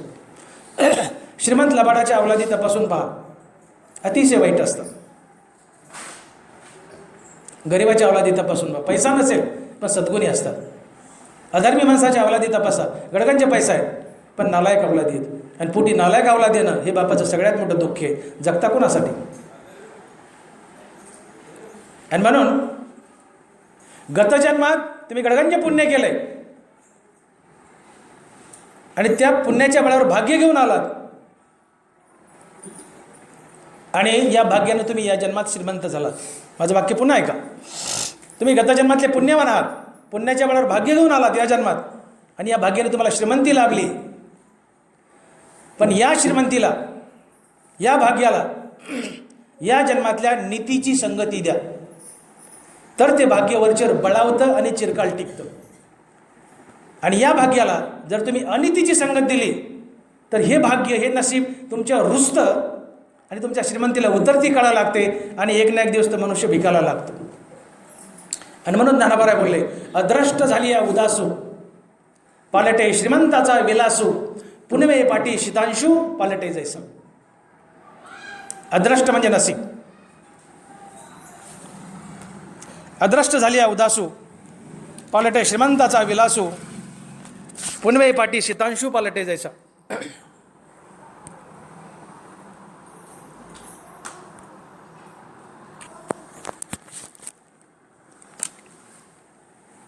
तुम्ही जर वाममार्गाने पैसा घरात आणला तर नशीब तुमच्यावर रुजतं. कसं?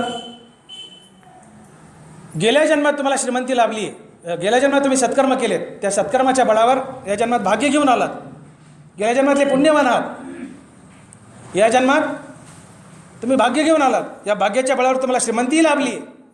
पण ही श्रीमंती टिकवण्यासाठी या जन्मातल्या नीतीची संगती द्या, ते भाग्य आणि श्रीमंती बळावेल आणि टिकेल. आणि जर या श्रीमंतीला आणि या भाग्याला अनितीची संगती दिली, लबाडीची संगती दिली, तर भाग्य तुमच्यावर रुजतं, नशीब रुजतं आणि त्याला उतरती कळा लागती. आणि ते ज्ञानोबा बोलतात 18वा अध्यास, अदृष्ट, अदृष्ट म्हणजे नशीब, अदृष्ट झाली या उदासू, पालटे श्रीमंताचा विलासू, पुनवे पाठी शीतांशू पालटे जैसा. जसा पुणेकडून अमावश्याला जाणारा चंद्र कलेकलेने नाहीसा होतो आणि अमावश्याला संपतो, तसं नशीब रुजतं आणि त्याला उतरती कळा लागते त्या चंद्रासारखे, एक ना एक दिवस नाहीसं होतं. नाथ महाराज हे बोलतात, अधर्मे अदृष्ट झाले क्षीण, विपरीत भासे देहीचे चिन्ह. अधर्मानं पैसा आणलाय, अधर्मानं वागताय, नशीब रुसेल, ते क्षीण होईल, त्याला उतरती कळा लागेल. म्हणून गतजन्मातल्या पुण्याने भाग्य घेऊन आला, श्रीमंत झालात, ते भाग्य टिकवण्यासाठी त्या भाग्याला नीतीची संगती द्या, भाग्य बळावेल, वरचेवर टिकेल. आणि त्याला अनितीची संगत दिली, त्याला उतरती कळा लागेल आणि तुम्हाला दारिद्र्य येईल. म्हणताना बरा बोलतात की अदृष्ट झाली या उदासू, पालटे श्रीमंताचा विलासू, पुनवे पाठी शीतांशू पालटे जैसे. म्हणून ज्ञानोबराय बोलले की बाबा, कुणाला वाटतं मला मोठमोठी रोगराई व्हावी, कुणाला वाटतं मला दारिद्र्य यावं, कुणालाच वाटत नाही. कुणालाच वाटत नाही मी भिकारी व्हावं, मला दारिद्र्य यावं, कुणालाच वाटत नाही मला मोठमोठी रोगराई व्हावी. पण बाबा करतो काय, हा दारिद्र्याचा आणि गरिबीचा भोग जर तुझ्या नशिबात भाग्यानं लिहिला असला, ते बलवान भाग्य, बलवान प्रारब्ध तुझ्याकडून हा भोग भोगूनच घेतं आणि तुला भिकालाच लावतं. आणि मग ज्ञानोबराय बोलले, हागा रोगू काय रोगिया, आवडे दरिद्र दरिद्रिया, परी भोग विजय बळिया, अदृष्टाचे दे. आजची होळी. तर ज्याप्रमाणे श्रीमंती आणि गरिबी ही पूर्णतः प्रारब्धावर नशिबावरच अवलंबून असते, तशाच प्रकारे जीवनात येणारी रोगराई ही सुद्धा पूर्णपणे प्रारब्धावर नशिबावरच अवलंबून असते. एक शेवटच्या 10 मिनिटात सांगतो आणि थांबतो. काय बोललो मी, की जशी श्रीमंती आणि गरिबी ही पूर्णतः प्रारब्धावरच अवलंबून असते, भाग्यावर अवलंबून असते, तशी जीवनात येणारी रोगराई सुद्धा ही पूर्णतः भाग्यावर, प्रारब्धावर, नशिबावरच अवलंबून असते. नसतं ज्ञानोबरायाने असं लिहिलं नसतं.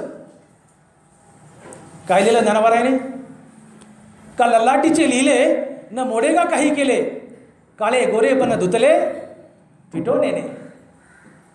तुकोबाराय बोलले, जेथे जातो तेथे कपाळ सांगाते, जेथे जातो तेथे कपाळ सांगाते. बाळ जन्माला आल्यानंतर 5व्या दिवशी सटवी त्या बाळाचं भाग्य लिहायला येते. ज्ञानोबाराचा शब्द आहे, आगा सटवीची राती न विसंबीजे जीवी वाती, तैसा ईश्वर निर्णय चित्ती वाहने सदा. ज्ञानोबा बोलतात, आगा सटवीची राती न विसंबीजे जीवी वाती. 5व्या दिवशी सटवी बाळाचं भाग्य लिहायला येते आणि बाळाच्या भाग्यावर लिहून जाते की या बाळाला त्याच्या जीवनात, आयुष्यात काय काय भोग मिळतील, त्याचं काय काय भलं होईल, त्याचं काय काय वाईट होईल. आणि ते कपाळावर लिहिलेलं त्या बाळाला भोगूनच पार पाडावं लागतं. शब्द ज्ञानोबा रायाचा आहे, अगा सटवीची राती, शब्द ज्ञानोबा रायाचा आहे. आणि म्हणून माऊली बोलले, का ललाटीचे लिहिले न मोडे का काही केले, काळे गोरे पण धुतले फिटवणे. काळ्या माणसाला किती पावडर लावा ते काळच, उगा नटू नका कोणी काळा असेल तर, किती पावडर लावा काळं काळच. आणि गोऱ्या माणसाला किती डांबर लावा ते खपली धरून खाली पडल, गोरं गोरच. जसा काळा रंग आणि गोरा रंग कशानंच घालवता येत नाही, तसं कपाळावर सटवीने लिहिलेलं कशानंच घालवता येत नाही, ते भोगूनच पार पाडावं लागतं, भोगूनच. आणि म्हणून ज्ञानोबराय बोलले, अगा ललाटी, का ललाटीचे लिहिले न मोडे गा काही केले, काळे गोरे पण धुतले फिटवणे. जेथे जातो तेथे कपाळ सांगत. सटवीने कपाळावर जे लिहिले बाळाच्या 5व्या दिवशी, ते कशानंच मोडता येत नाही, भोगूनच पार पाडावं लागतं. जसं काळा आणि गोरा रंग कशानंच धुता येत नाही किंवा नाहीसा करता येत नाही. म्हणून जीवनात येणारी श्रीमंती ही भाग्यावर अवलंबून आहे, तसं जीवनात येणारी रोगराई सुद्धा भाग्यावरच अवलंबून आहे, नशिबावरच अवलंबून आहे. मला सांगा, बहुतांशी जवळजवळ मॅक्झिमम रोग हे जंतूमुळे होतात. कशामुळं? जंतूमुळे. पण हेच जंतू तुमच्या शरीरापर्यंत पोहोचण्याचं काम तुमचं प्रारब्ध, तुमचं नशीब करत असतं. आदरणीय बाबा आमटे, आदरणीय मदर टेरेसा आणि आदरणीय मिसेस बाबा आमटे, या 3 महाविभूती हे 3 महापुरुष रात्रंदिवस महारोग्याच्या पुवात खेळत होते. पुवात. आशामध्ये हातात आम्ही रबराच्या पिशव्या घालतो, ज्याला ग्लोव्ज म्हणतो, ते आशात निघले अलीकडं. जुन्या काळी ज्यावेळेस आनंदवनात बाबा आमट्यांचा आश्रम होता, रक्तपित्यांची सेवा करायचे, त्या रबराच्या पिशव्या नव्हत्या तेव्हा, ज्याला ग्लोव्ज म्हणतो. बाबा आमटे बिना ग्लोव्जचे, विदाऊट ग्लोव्ज, रक्तपित्याच्या त्या खवल्यातली जखम्यातली उघड्या हातानं पू काढायचा, कापसाने साफ करायचा. बाबा आमट्याच्या पत्नीने त्या रोग्यांचे महारोग्यांचे रक्तपित्यांचे कपडे धुवायचे उघड्या हाताने. मदर टेरेसा, हे 3 माणसं रात्रंदिवस महारोग्याच्या सान्निध्यात आणि महारोग्यातच खेळत होते, त्यांच्या पुवात खेळत होते. पण तरी या 3 पुरुषांना महारोग झाला नाही. या 3घांनाही महारोग झाला नाही. रात्रंदिवस महारोग्याच्या पुवात खेळू नये. याला भाग्य नाही म्हणावं तर काय म्हणावं, याला प्रारब्ध नाही म्हणावं तर काय म्हणावं. रात्रंदिवस महारोग्याच्या पुवात खेळतात, उघड्या बोटाने त्यांच्या पट्ट्या करतात, पुवात बोटं पिळवतात, ते खवले पू गळतोय बदबद, रात्रंदिवस त्यांच्या पुवात खेळतात हे 3 माणसं, आणि 3घालाही महारोग होत नाही. हे भाग्य नाही तर काय. महारोग्याच्या पुवात खेळू नये, यांना महारोग होत नाही, हे भाग्यच आहे. गावात एखाद्या घरात जर महारोगी असेल तर त्या घरातल्या माणसाला इतरांना महारोग होत नाही. पण महारोगी पाहिला की लांबून 50 फुटाहून नाक दाबून पळणारं एखादं तिराईत गावातलं असतं, त्याला महारोग होतो. ते नशीब घरातल्याला सोडतं, आणि तिराईत लांबचं दुसऱ्याच्या घरातलं लांबून पळत असतं. अरे रगतपित्ते आला, महारोगी आला, लांबून नाकाला पदर लावतं पळत. नशीबमंद कितीही पळ, नशीबमंद कितीही पळ, तुझ्या कपाळावर नशिबाने वयाच्या 40 वर्षी महारोग लिहिलाय, तुला मी गाठणार. तुला वयाच्या 40 वर्षी महारोग होईलच, आणि नशीब ते भोग देऊनच सोडतं, महारोग होतोच. कपाळावर लिहिले का ललाटीचे लिहिले, ज्ञानोबाचे शब्द आहेत. नशीबमंद तू किती पळ, वयाच्या 45व्या वर्षी तुला डायबिटीस होणार आहे, तू किती पळ, मी तुला गाठेन. 45ला तुला डायबिटीस होतोच. नशीबमंद तू किती पळ, 50व्या वर्षी तुला TB होणार आहे, तू किती पळ, मी तुला गाठेल. ते गाठतं आणि 50 वर्षी TB होतोच. नशीबमंद किती पळ, वयाच्या 60व्या वर्षी तुझ्या कपाळावर कॅन्सर लिहिलाय, तू किती पळ, तुला मी 60व्या वर्षी गाठील आणि तुला कॅन्सर होईलच. तू किती पळ, नशीब गाठतं, नशीब गाठतं. का? जेथे जातो तेथे कपाळ सांगाते, का ललाटीचे लिहिले न मोडे का काही केले, काळे गोरे पण धुतले फिटवणे. ज्ञानोबाचे तुकोबांचे शब्द आहेत. कपाळावर लिहिलेलं मोडत नाही, आणि ते 5व्या दिवशी लिहिलं असतं सटवीने. अगं सटवीची राहते. याला भाग्य नाही म्हणत काय म्हणा. इथे जवळपास कुठंतरी इथल्या घाटात एक 5-10 वर्षापूर्वी वराडाची बस उलटली. किती माणसं मेले मला माहीत नाही, पण जवळजवळ बरेचसे माणसं मेले. 21 काहीतरी माणसं मेले, आणि एक लहान लेकरू बाबलीच्या झुडपात पडलं आणि ते वाचलं. याला नशीब, याला प्रारब्ध नाही म्हणावं काय म्हणावं. एका रांगेत 10 माणसं झोपली आहेत. साप पलीकडच्या 9 लोकांना सोडतो आणि अलीकडे येऊन 10व्याला चावतो. हे प्रारब्ध नाही तर काय. पलीकडचे 9 काय मित्र होते का?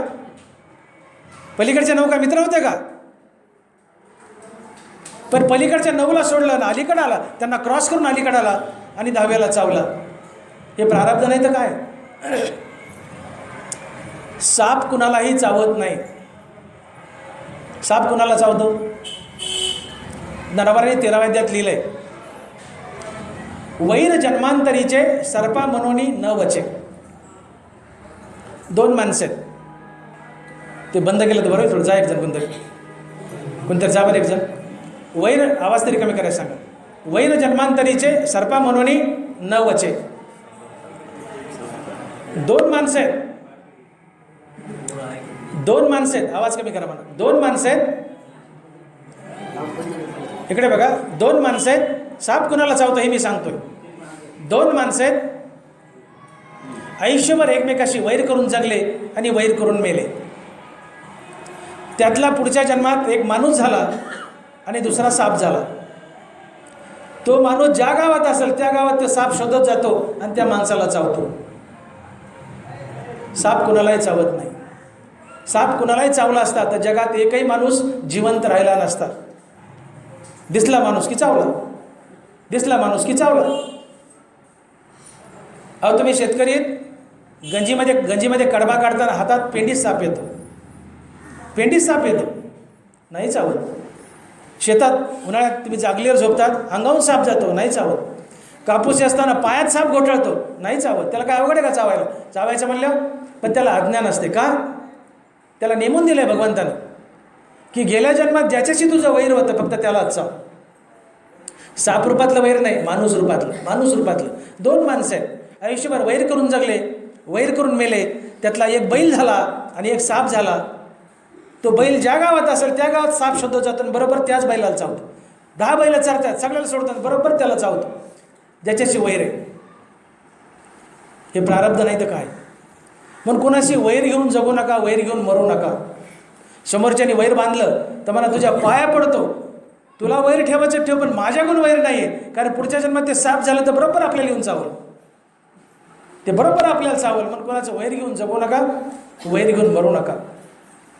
10 माणसं रांगेत झोपले, 9 लोकांना सोडून अलीकडे त्याला चावं, हे प्रारब्ध नाही तर काय? हा कपाळाचा खेळ आहे, सगळं कपाळावर लिहिलंय. एकदा गरुडाची आई बिमार पडली आणि गरुडाला वाटलं की म्हातारी मरायली, हिला वाचवण्यासाठी मी एक आयडिया करतो, युक्ती करतो, हिला हिमालयाच्या खोर दरीत नेऊन लपवतो. गरुडाने हुशारी केली, पाठीवर टाकली म्हातारी. गरुडच तो एका झेपेसेत हिमालयात गेला आणि एका खोल दरीमध्ये म्हातारी लपून ठेवली. म्हातारी पाठीहून टेकवली की तेवढ्यात यमराज हजर. म्हातारी पाठीहून टेकवली की यमराज हजर. आणि गरुडाला म्हणले, गरुडराज धन्यवाद. गरुड महाराज धन्यवाद. गरुड म्हणतो, कशाबद्दल? म्हणले, बाबा आज माझ्या दप्तरात असं लिहिलं आहे की गरुडाची आई हिमालयाच्या दरीत मरणार आहे. माझ्या दप्तरात लिहिलं आहे, यम बोलतोय, आणि तिचे मला प्राणहरण करायचे. मला प्रश्न पडला, बिमार म्हातारी, गरुड कुठं, म्हातारी कुठं, हिमालय कुठं, दरी कुठं, आणि त्यांनी या दरीत केव्हा यावं, मी कसे प्राणहरण करावेत? तू आयतीच आणली आणि माझी मदत केली. धन्यवाद म्हणले गरुड महाराज. म्हातारीचा प्राण काढला, गरुड निघून गेला, यमराज निघून गेला. तुम्ही लाख पळा. श्रीमंती, गरिबी, ॲक्सिडेंट्स, मृत्यू, अपघात वगैरे वगैरे या सगळ्या गोष्टी कपाळावर लिहून ठेवल्यात. का ललाटीचे लिहिले? ना बाय, ललाटीचे लिहिले, न मोडेगा काही केले, लिहून ठेवल्यात. लाख पळा, ते नशीब गाठतं. आणि बरोबर तिथं ॲक्सिडेंट, तिथं मृत्यू, तिथं रोगराई याचा भोग देऊनच सोडतो. त्याच्या कपाळावर जो भोग लिहिला आहे त्या वेळेला ते प्रारब्ध अचूकरित्या तो भोग देऊनच सोडतं. तुम्ही लाख पळा. आणि म्हणून तुकोबाराय बोलले, भोग तो न घडे संचिता वाचोनी, करावे ते मनी समाधान, आणि का न रुसावे बहुता, आपुल्या संचिता वाचोनी. हे 2 तुकोबारायचे चरण जर तुम्ही गळी उतरवले तर तुमचं जीवन अतिशय सोपं होईल आणि जगातला भांडण तंटाच मिटून जाईल. बारकाई नाही का तुकोबारायचे 2 चरण? तुकोबारायचे शब्द म्हणजे सोनं आहे. भोग तो न घडे संचिता वाचोनी, करावे ते मनी समाधान, आणि का रुसावे न लगे बहुता, आपुल्या संचिता वाचोनी. तुकोबाराय म्हणले, माणसाला त्याच्या जीवनात मिळणारा प्रत्येक सुखदुःखाचा भोग, कोणताही भोग असतो, प्रत्येक भोग हा नशिबानाच घडतो, संचितानाच घडतो. हा शास्त्र सिद्धांत म्हटले. भोग तो न घडे संचिता वाचोनी, मिळणारा भोग नशिबानच मिळतो, प्रारब्धानच मिळतो. आणि मग म्हणले, तुला मिळालाय भोग, तुझ्या जीवनात दुःख आलंय, तर तू तुझ्या नशिबावर रुस, समोरच्या दुःख देणाऱ्यावर रुसू नको. आणि का रुसावे न लगे बहुता, आपुल्या संचिता वाचोनी. तुझ्या जीवनात भोग आला ना वाईट काही, तुझ्या नशिबावर रुस, कर्माला दोष दे, समोरच्या दुःख देणाऱ्यावर रुसू नको. आता माझं प्रवचन संपलं आणि सुदाम महाराज खटावकर उठले. उदाहरण सांगतो. प्रवचन संपलं, सुदाम महाराज खटावकर उठले, माझ्या 2 कानफडात लावल्या. वाटलं तर लावण्यात नका लो, पण लावल्या. तुकोबाराय म्हणतात, डॉक्टर भागवत मोठे, तुम्ही सुदाम खटावकरवर रुसू नका, तुम्ही तुमच्या नशिबावर रुसा. का? कारण 5व्या दिवशी सटवीन लिहिलं आहे की सुदाम खटावकरच्या हाताने 2 ठोके खाणे हा भोग 5 दिवशी सटून लिहून ठेवला आहे तुमच्या कपाळावर. तुमच्या नशिबाने तेव्हाच लिहून ठेवलं तुमच्या कपाळावर की सुदामच्या हाताने 2 ठोके खायचे. पण नशिबाला हात नाही आहेत, म्हणून त्याने सुदामचा हात धरून निमित्त केलंय आणि तो ठोका माझ्या कानपडात टाकला आहे. ठोका नशिबाला टाकायचा आहे, प्रारब्धाला टाकायचा आहे, पण प्रारब्धाला हात नाही, म्हणून निमित्त म्हणून सुदामचा हात धरला आहे आणि ठोका माझ्या कानपडात टाकला आहे. तुला रुसायचं तर डॉक्टर भागवत मोठे, तू तुझ्या नशिबावर रुस, संचितावर रुस, प्रारब्धावर रुस, सुदामवर रुसू नको. आणि का रुसावे न लगे बहुता आपुल्या संचिता वाचोनी. समोरच्या रुसूच नका म्हणले, समोरचा निमित्त मात्र आहे, नशिबाने निमित्त केले, त्रास निमित्ताला द्यायचा आहे, पण त्याला हात नाही म्हणून हात सुदामचा धरलाय आणि ठोका माझ्या कानपडात टाकलाय. रुसायचं डॉक्टर मोठे, नशिबावर रुस, तुझ्या सुदामावर रुसू नको. ही भावना जगण्यात येतं, ही तुकोबारायची इच्छा आहे. मग अशी जर भावना आली की माझ्या नशिबाने ठोका टाकला, सुदामने नाही टाकला, तर मी सुदामावर रुसेल का? सुदामबद्दल मला द्वेष होईल का? सुदाम माझा मित्रच राहील, त्याचं माझं भांडण होईल का? मी म्हणे सुदाम महाराज, कटावकर गुरुजी, ठीक आहे, माझ्या नशिबाने मारले, तुम्ही नाही मारले, चलते अजून एक टाका ठोका, आमचं भांडण होईल का? हे शास्त्र सिद्धांत देतो, ह्या गप्पा नाही का. आणि का रुसावे न लगे बहुता आपुल्या संचिता वाचून. असे समजून घ्या तुकोबारायचा गाथेचा, ज्ञानोबारायचा. आपल्या नशिबावर रुसा, समोरच्या त्रास देणार रुसू नका. त्रास देणारा एक निमित्त मात्र असतो, त्रास नशिबालाच द्यायचा असतो. निमित्त समोरच्याला केलंय, त्रास नशिबाला दिला. रुसायच्या नशिबावर रुसा, समोरच्या त्रास देणाऱ्यावर रुसू नका. आणि का रुसावे न लगे बहुता आपुल्या संचिता वाचून. आणि म्हणून तुकोबाराय बोलत आहेत, आहे ते सकळ प्रारब्धाचे हाती यावे काकुळतीसी आता. काय शब्द वापरले? आहे ते सकळ प्रारब्धाचे हाती यावे काकुळतीसी आता. बाबा सगळं नशिबाच्या हाती आहे म्हणले. तुम्ही काकुळतीला येण्याच्याशिवाय दुसरं काही करू शकत नाही म्हणले, लाचार आहेत म्हणले. आहे ते सकळ प्रारब्धाचे हाती आणि काय यावे काकुळतीसी आता. तुझ्या जीवनात काही दुःख आलं बाबा, तर तू काकुळतीला येण्याशिवाय, आरडाओरडा केल्याशिवाय काही करू शकत नाही, कारण नशिबाचा भोग आहे, तुला भोगावंच लागेल. कुणाच्या जीवनात फुले तर कुणाच्या जीवनात काटे, हे ज्याच्या त्याच्या प्रारब्धानं, ज्याच्या त्याच्या कर्मानं येत असतात. माझं वाक्य पुन्हा आहे का? कुणाच्या जीवनात फुले तर कुणाच्या जीवनात काटे, हे आपल्या आपल्या प्रारब्धानं येत असतात. पण मनुष्य आपल्या नशिबाला दोष देतो. जीवनात फुले किंवा काटे कर्मानं येतात, पण माणसं देवाला दोष देतात. आणि जीवनात दुःख आलं की माणूस देवाच्या नावानं कडकडा बोटं मोडतो. पुरुष नाही पण बायकाचं. मी लहानपणी माझ्या गावात ऐकलेलं आहे, कुणाच्या जीवनात काय वाईट दुःख आलं की बायका कडकडा बोटं मोडतात. या देवाचा उचलला डोला, या देवाचा गेला मुडदा, या देवाची झाली रांड रंडकी, इतक्या गलिच्छ शिवाय देतात पांडुरंगाला बायका. देवाचा काही संबंध नाही. ज्ञानोबाराने खडसावून सांगितले, वांचून देत घेत अनेक निभ्रांत नाही सम्यक, येत कर्माची फळ सूचक मनुष्य लोकी. मनुष्य लोकात तुम्हाला देणारा आणि घेणारा काय असेल तर तुमचं कर्म आहे, देव नाही. देवावर रुसू नका. सुखाचा आणि दुःखाचा मिळणारा भोग हा आपल्या नशिबाचा भोग आहे, आपल्या कर्माचा भोग आहे. साऱ्या भेनं जाता येतं, पण कर्मा भेनं कुठं जाता येत नाही. प्रचलित मन आहे, हा आपल्या कर्माचा भोग आहे, देवाचा काही संबंध नाही. देव तुम्हाला जिवंत ठेवण्यासाठी साक्षी भावानं फक्त हृदयात उभा आहे. अलग लक्षामध्ये. तैसे समस्त या भजना मी साक्षीभूत पै अर्जुना येत प्रतिपणे भावाना आपुराली. ज्ञानोबा काय म्हटले? देव आपल्या हृदयात साक्षी भावानं उभा आहे आपल्याला जिवंत ठेवण्यासाठी. तो म्हणतो, मी तुम्हाला चांगले करा म्हणत नाहीत, मी तुम्हाला वाईटही करा म्हणत नाही. तुम्ही चांगलं केलं शाबासकी नाही, वाईट केलं मी तुमच्यावर रागावणार नाही. कर्म करण्याच्या बाबतीत आम्ही स्वतंत्र आहे, पण फळभोगाच्या बाबतीत परतंत्र आहे. काय करायचं करा म्हणतो.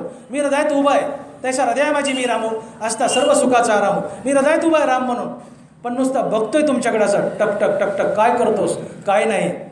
मी साक्षी भावानं उभा आहे आणि त्याची नोंद ठेवेल म्हणले, नोंद. आणि या नोंदीवरून तुझं संचित आणि प्रारब्ध ठरेल आणि या प्रत्येक कर्माचा मी फळभोग तुला देईल, चांगल्याचं चांगल्या रूपात, वाईटाचं वाईट रूपात. मी साक्षीदार आहे.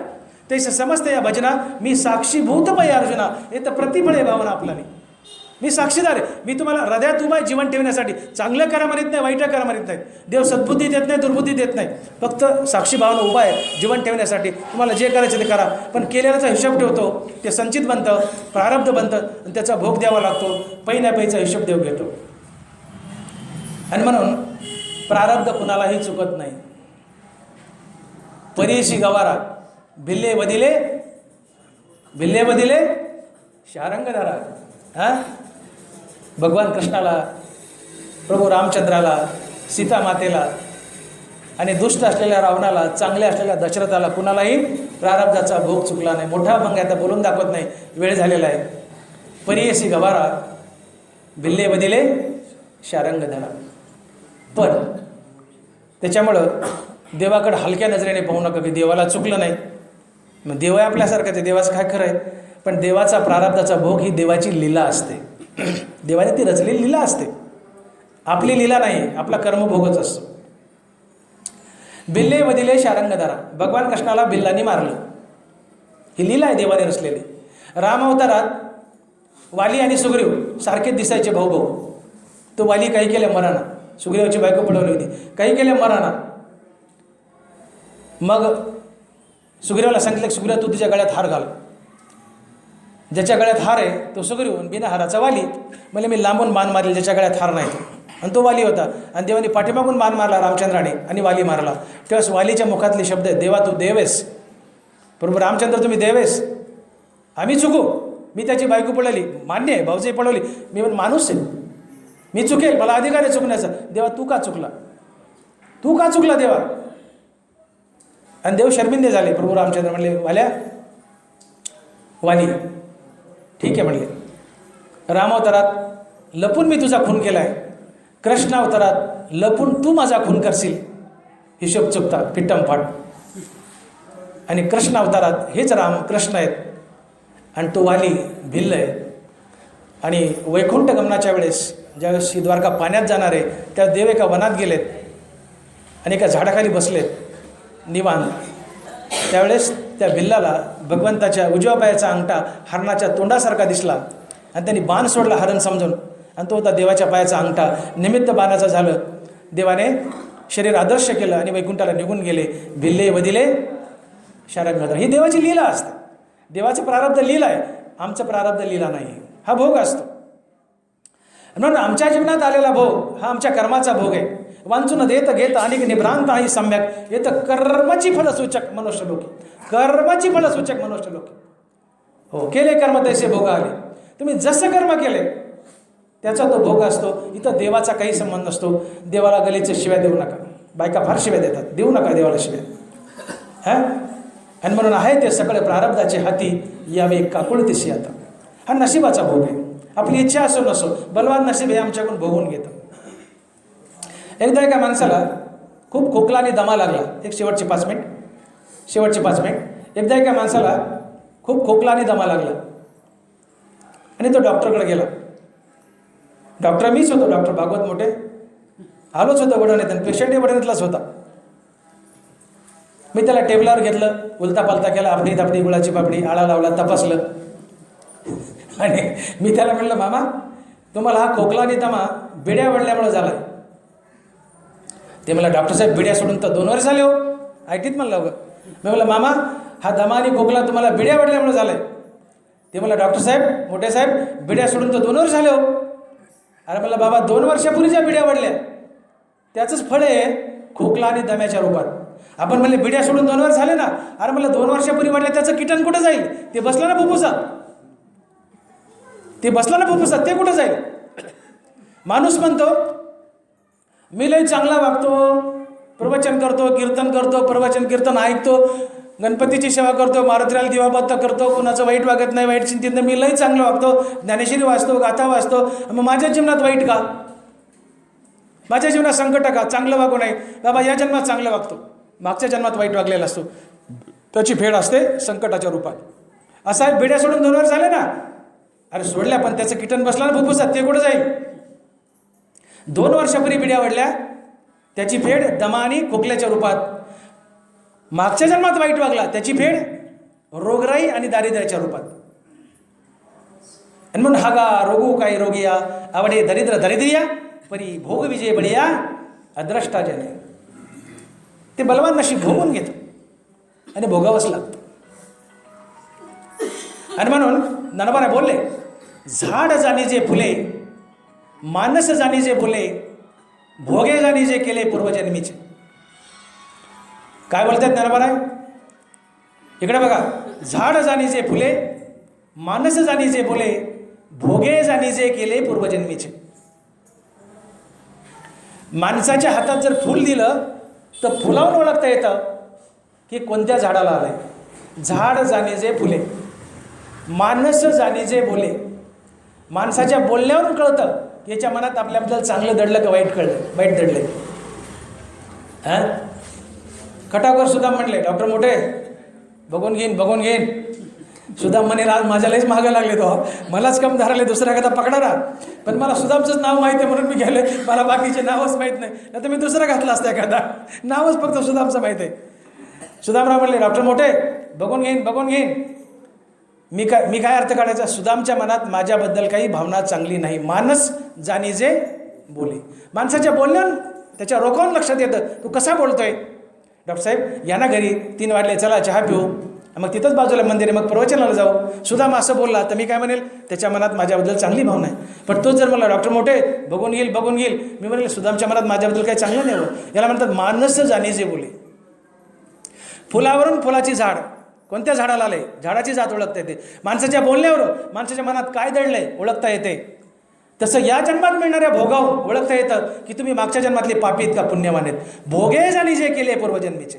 झाड जाणी जे फुले, मानस जाणी जे बोले, भोगे जाणी जे केले पूर्वजन्मीचे. फुलावरून झाडाची जात, बोलण्यावर माणसाच्या मनात काय दडलंय आणि या जन्मात मिळणाऱ्या भोगावरून ओळखता येतं तुम्ही मागच्या जन्मातले पुण्यवान का पापी. याला तुकोबाराय साथ देत आहेत. भोगे कळो इति मागिले ते जन्म, उत्तम मध्यम कनिष्ठ ते. तुकोबाराय हे 2 महापुरुष म्हणजे संगती आहे. हो, ज्ञानोबाराच्या प्रत्येक ओवीला तुकोबारायचा समांतर अभंग चालतो. तुकोबाराने आधी ज्ञानेश्वरी वाचली, पाठ केली आणि मग गाथा लिहायला गेली. ज्ञानोबाराच्या प्रत्येक ओवीला तुकोबारायचा अभंग समांतर चालतं. म्हणून हे ज्ञानोबा तुकोबारा हे महापुरुष म्हणजे सांगड आहे, संगती आहे. हो, ज्ञानोबा बोलले, झाड जाणी जे फुले, मानस जाणी जे बोले, भोगे जाणी जे केले पूर्वजन्मीचे. तुकोबाराय बोलले, भोगे कळो येती मागिले ते जन्म, उत्तम मध्यम कनिष्ठ ते. तुमच्या या जन्मात मिळणाऱ्या भोगावर ओळखता येतं की तुम्ही मागच्या जन्मातले पापी आहेत का पुण्यवान आहेत. या जन्मात तुमच्या लय हालापेष्टा चालल्यात, समजून घ्यायचं मागचं पापी आहे, किरनिष्ठ आहे. या जन्मात आनंदच आनंद आहे, बरकतच बरकत आहे, सुखच आहे. समजून घ्यायचं मागच्या जन्मातलं चांगलं आहे, पुण्यवान आहे. आणि या जन्मात हालापेष्ट आहेत, समजून घ्यायचं मागचं किरनिष्ठ आहे, पापी आहे.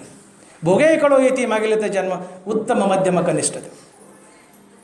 आणि म्हणून लक्षात ठेवा, आपलंच उत्तम प्रारब्ध आपल्याला घडवायचं असते. आपलं नशीब आपल्याला घडवायचं असते. आपलं नशीब आपल्यालाच घडवायचं असते. या जन्मात तुमच्या फार हालापेष्टा होत आहेत. मी शेवटला आलो आता. या जन्मात तुमच्या फार हालापेष्टा होत आहेत. का? गेल्या जन्मातले पापी आहेत म्हणून. भोगे कळविती मागले ते जन्म, भोगे जाणी जे केले पूर्वजन्मीचे. या जन्मात तुमच्या फार हालापेष्टा आहेत. दारिद्र्य आहे, रोगराई आहे, गरिबी आहे. समजून घ्यायचं मागच्या जन्मातले पापी आहेत. मग या जन्मात फार हालापेष्टा आहेत, तर या जन्मातही तुम्ही वाईट वागले तर हे संचित बनेल, हे क्रियामान संचित बनेल आणि ते संचित पुढच्या जन्मात प्रारब्ध बनेल आणि पुढच्या जन्मात अजून दुप्पट हालापेष्टा होतील. या जन्मात हालापेष्टा काय आहेत? मागच्या जन्मातलं पाप. मग या जन्मातही वाईटच वागले तर पुढच्या जन्मात अजून हालापेष्टा का? या जन्मातलं पाप.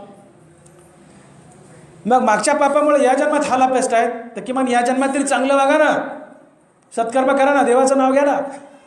पुढच्या जन्मात समृद्धी आणि सुखप्राप्ती येईल, नसीब फळेल, भाग्य चांगलं घडेल.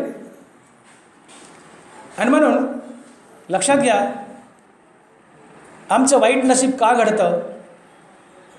तर आम्ही देवाचा कायदा पाळत नाही. देवाचा एक कायदा आहे, आम्ही देवाचा कायदा पाळत नाहीत म्हणून आमचं नशीब वाईट घडतं आणि आमच्या हालापेष्टा होतात. जसा सरकारचा कायदा आहे तसा देवाचाही एक कायदा आहे. एका माणसाने एका माणसाचा खून केला, खून पोलिसानं पकडलं आणि न्यायाधीशापुढं पिंजऱ्यात उभा केलं आणि न्यायाधीशाने विचारलं आरोपीला, तुझं काय म्हणणं आहे का सांग. सुनावणी झाली, आता तुझं काय म्हणणं आहे का सांग. आरोपीला शेवटची इच्छा विचारतात, तुझं काय म्हणणं आहे. आरोपी म्हणतो, न्यायाधीश साहेब, खून केल्यावर फाशी होते किंवा जन्मठेप होते हे मला माहीत नव्हतं. यापुढे मी कधीच खून करणार नाही, एवढ्या वेळेस मला माफ करा. जमल का? मग तसं तर बारी आपण सगळेजण खून करू आणि न्यायाधीशाला म्हणून मला माहीत नव्हतं, एवढा चान्स द्या. हां, जमल का? खून केल्यावर जन्मठेप होते किंवा फाशी होते मला माहीत नव्हतं, न्यायाधीश साहेब एवढ्या वेळेस मला माफ करा, याच्यापुढे मी कधीच खून करणार नाही. न्यायाधीश ऐकेल का? नाही आहे. तुम्हाला माहीत असो की नसो, सरकारचा कायदा पाळावाच लागतो. न्यायाधीश तुम्हाला जन्मठेप किंवा 14 सालाची जन्मठेप किंवा फाशी काहीतरी देईलच. तुम्हाला ज्ञान असो की नसो, तुमची इच्छा असो की नसो, सरकारचा कायदा पाळावाच लागतो. तसं तुमची इच्छा असो की नसो, देवाचा कायदाही पाळावा लागतो. आणि तो देवाचा कायदा आहे वेद. देवाचा कायदा आहे वेद. नरवरा 17 अध्यायात बोलतात, जे दवा ब्रह्मा रचिले जन, ते दवा वेद दिदिले शासन, आणि यज्ञ ऐसे वर्तन जीविके केले. जे दवा ब्रह्मा रचिले जन, ते दवा वेद दिदिले शासन. ज्यावेळेस ब्रह्मदेवानं सृष्टी रचली त्यावेळेस नियमावली म्हणून, नियमाचं पुस्तक म्हणून, शासक म्हणून ब्रह्मदेवानं वेद तुम्हाला दिला. आणि वेद जसा जसा सांगतो तसं तसं वागा, तुमचं कल्याण होईल, तुमचं प्रारब्ध चांगलं घडेल असं सांगितलं. वेद हा नियमावली, वेद हा शासक आहे. आम्ही वेद पाहिला नाही, वेद आम्हाला कळत नाही. पण सध्या सोप्या भाषेत गीता, ज्ञानेश्वरी आणि गाथा हे सोप्या भाषेतले वेदच आहेत. वेदाचा अर्थ आमासे चिठावा इराणी व्हावा बारमाही. सध्या सोप्या भाषेतला वेद म्हणजे गाथा, सोप्या भाषेतला वेद म्हणजे ज्ञानेश्वरी, सोप्या भाषेतला वेद म्हणजे गीता. भले गीता समजत नसेल, ज्ञानेश्वरी गाथा तर समजते. म्हणून ज्ञानेश्वरीच्या गाथेच्या तत्वासारखं वागा, म्हणजे देवाचा कायदा पाळला जाईल आणि देव तुम्हाला दंडित किंवा शासित करणार नाही. का? तुमचं संचित आणि प्रारब्ध चांगलं घडेल ज्ञानेश्वरीच्या नियमासारखं वागलात तर. म्हणून आपलं उत्तम आणि वाईट प्रारब्ध बनवणं याला आम्हीच कारणीभूत असतो. परंतु तरी देखील जीवन जगत असताना, शेवटचे 2 मिनिट, जीवन जगत असताना गतजन्मातल्या वाईट संचितामुळं या जन्मात आमचं प्रारब्ध वाईट घडलं आहे आणि जीवनात दुःखच दुःख येते, रोगराईच येते. हतबल होऊ नका, निराश होऊ नका, खचून जाऊ नका. हां, काय म्हणले नाथ महाराज? कौतुक तूप आहे, जैसी स्थिती आहे दिलासा दिलाय, दिलासा दिलाय. सगळं दुःख माझ्याच वाट्याला, सगळी रोगराई माझ्याच वाट्याला. काय देवाने माझं चांगलं केलं? देव म्हणतो खचू नको, नशीब भोगूनच पार पाडावं लागतं. आणि तू ते घडवलंस, त्याला दुसरं कोणी कारणीभूत नाही, तुलाच भोगावं लागेल, तूच घडवलंस. पण तरी मी तुझा बाप आहे, मी देव आहे, मला तुझी काळजी आहे. माणसा तू लेकरू आहेस, मी बाप आहे, मला तुझी काळजी आहे, मी दिलासा देतो. जैसी स्थिती आहे, गडगडी दुःखाने रोगराई आली, देव म्हणतात जैसी स्थिती आहे तैशाची परीर आहे, कौतुक तूप आहे संचिताचे. त्या संचिताचं नशिबाचं कौतुक बघ म्हणले आणि भोग. हां, तुकोबर आहे काय बोलले? काय बोलले तुकोबर आहे?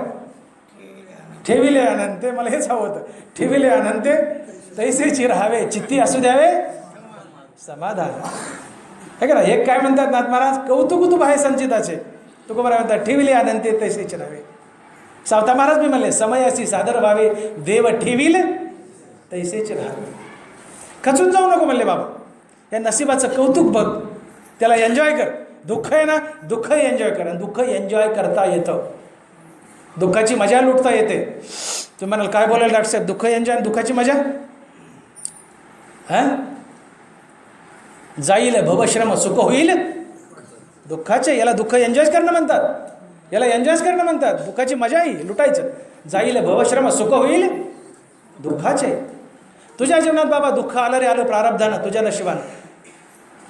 खचून जाऊ नको, दारूसारख्या गलीचे व्यसनाकडे जाऊ नको, आत्महत्येला प्रवृत्त होऊ नको. मग काय कर? एक मात्र देवाच्या नावाचा सहारा घे. का?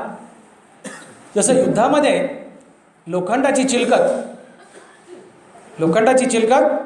तलवारीचे घाव सहन करते, तसं हरिनामाची चिलकत दुःखाचे संकटाचे घाव सहन करते.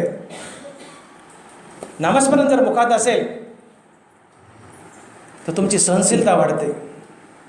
दुःखाला तोंड देण्याचं सामर्थ्य तुमच्यात येतं. तुम्ही खचून जात नाही.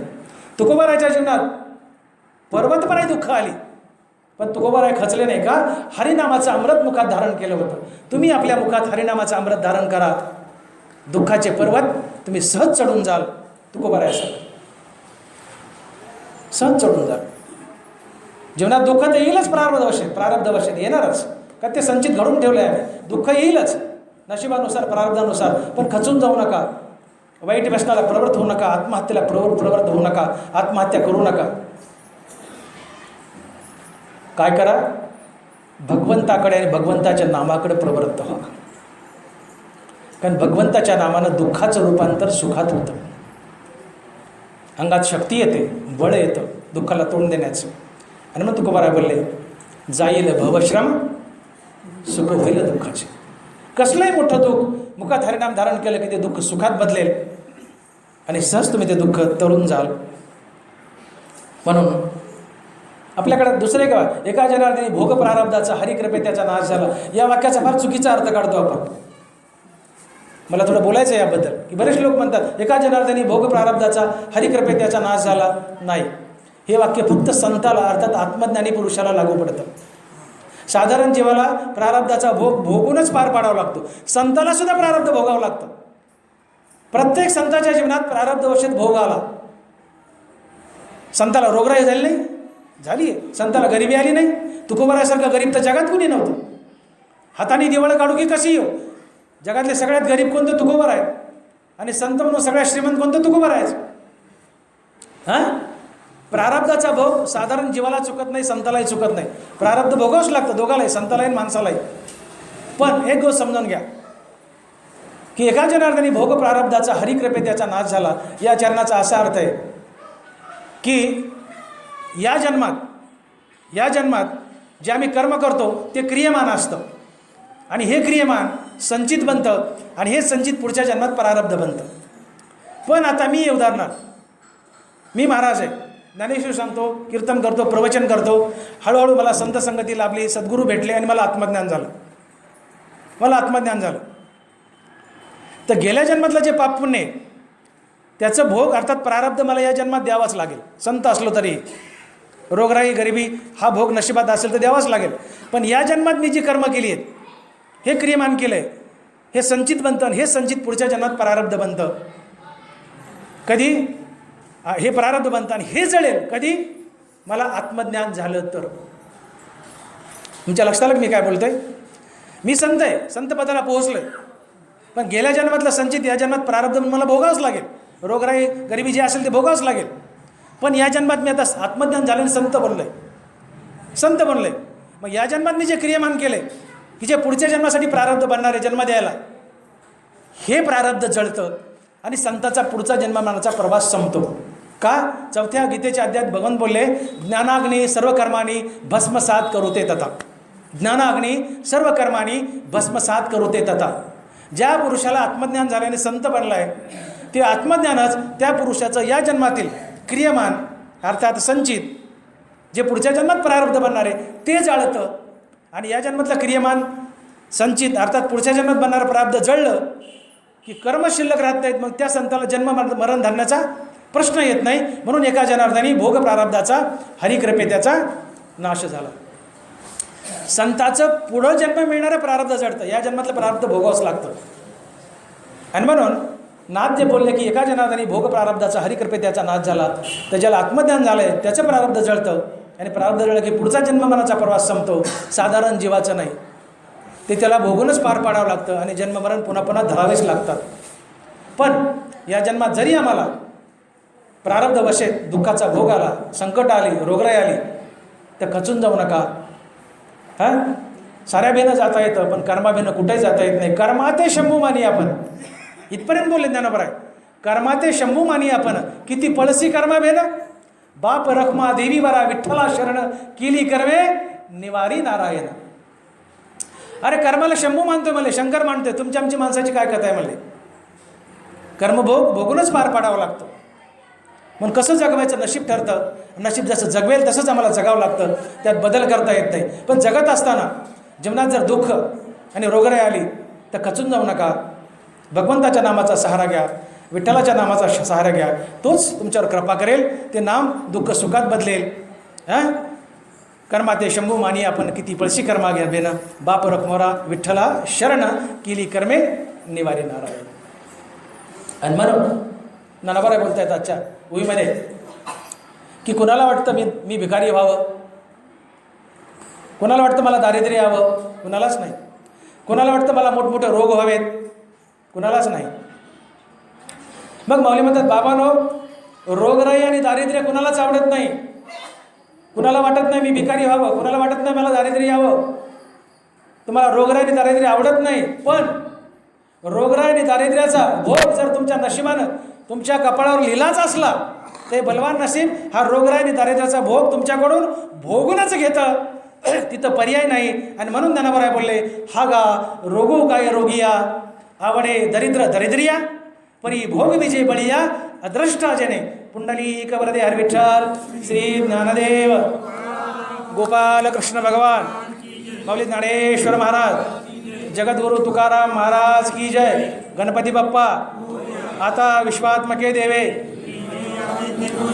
तोषो निमज द्यावे. जे कळांची व्यंकटी सांडो, तया सत्कर्मी रती वाढो. भूता परस्परे पडो, दुरितांचे तिमिर जाओ. जो जे वांछील तो ते लाहो. ईश्वर निष्ठांची मांदी आळी, अनवरत भूमंडळी.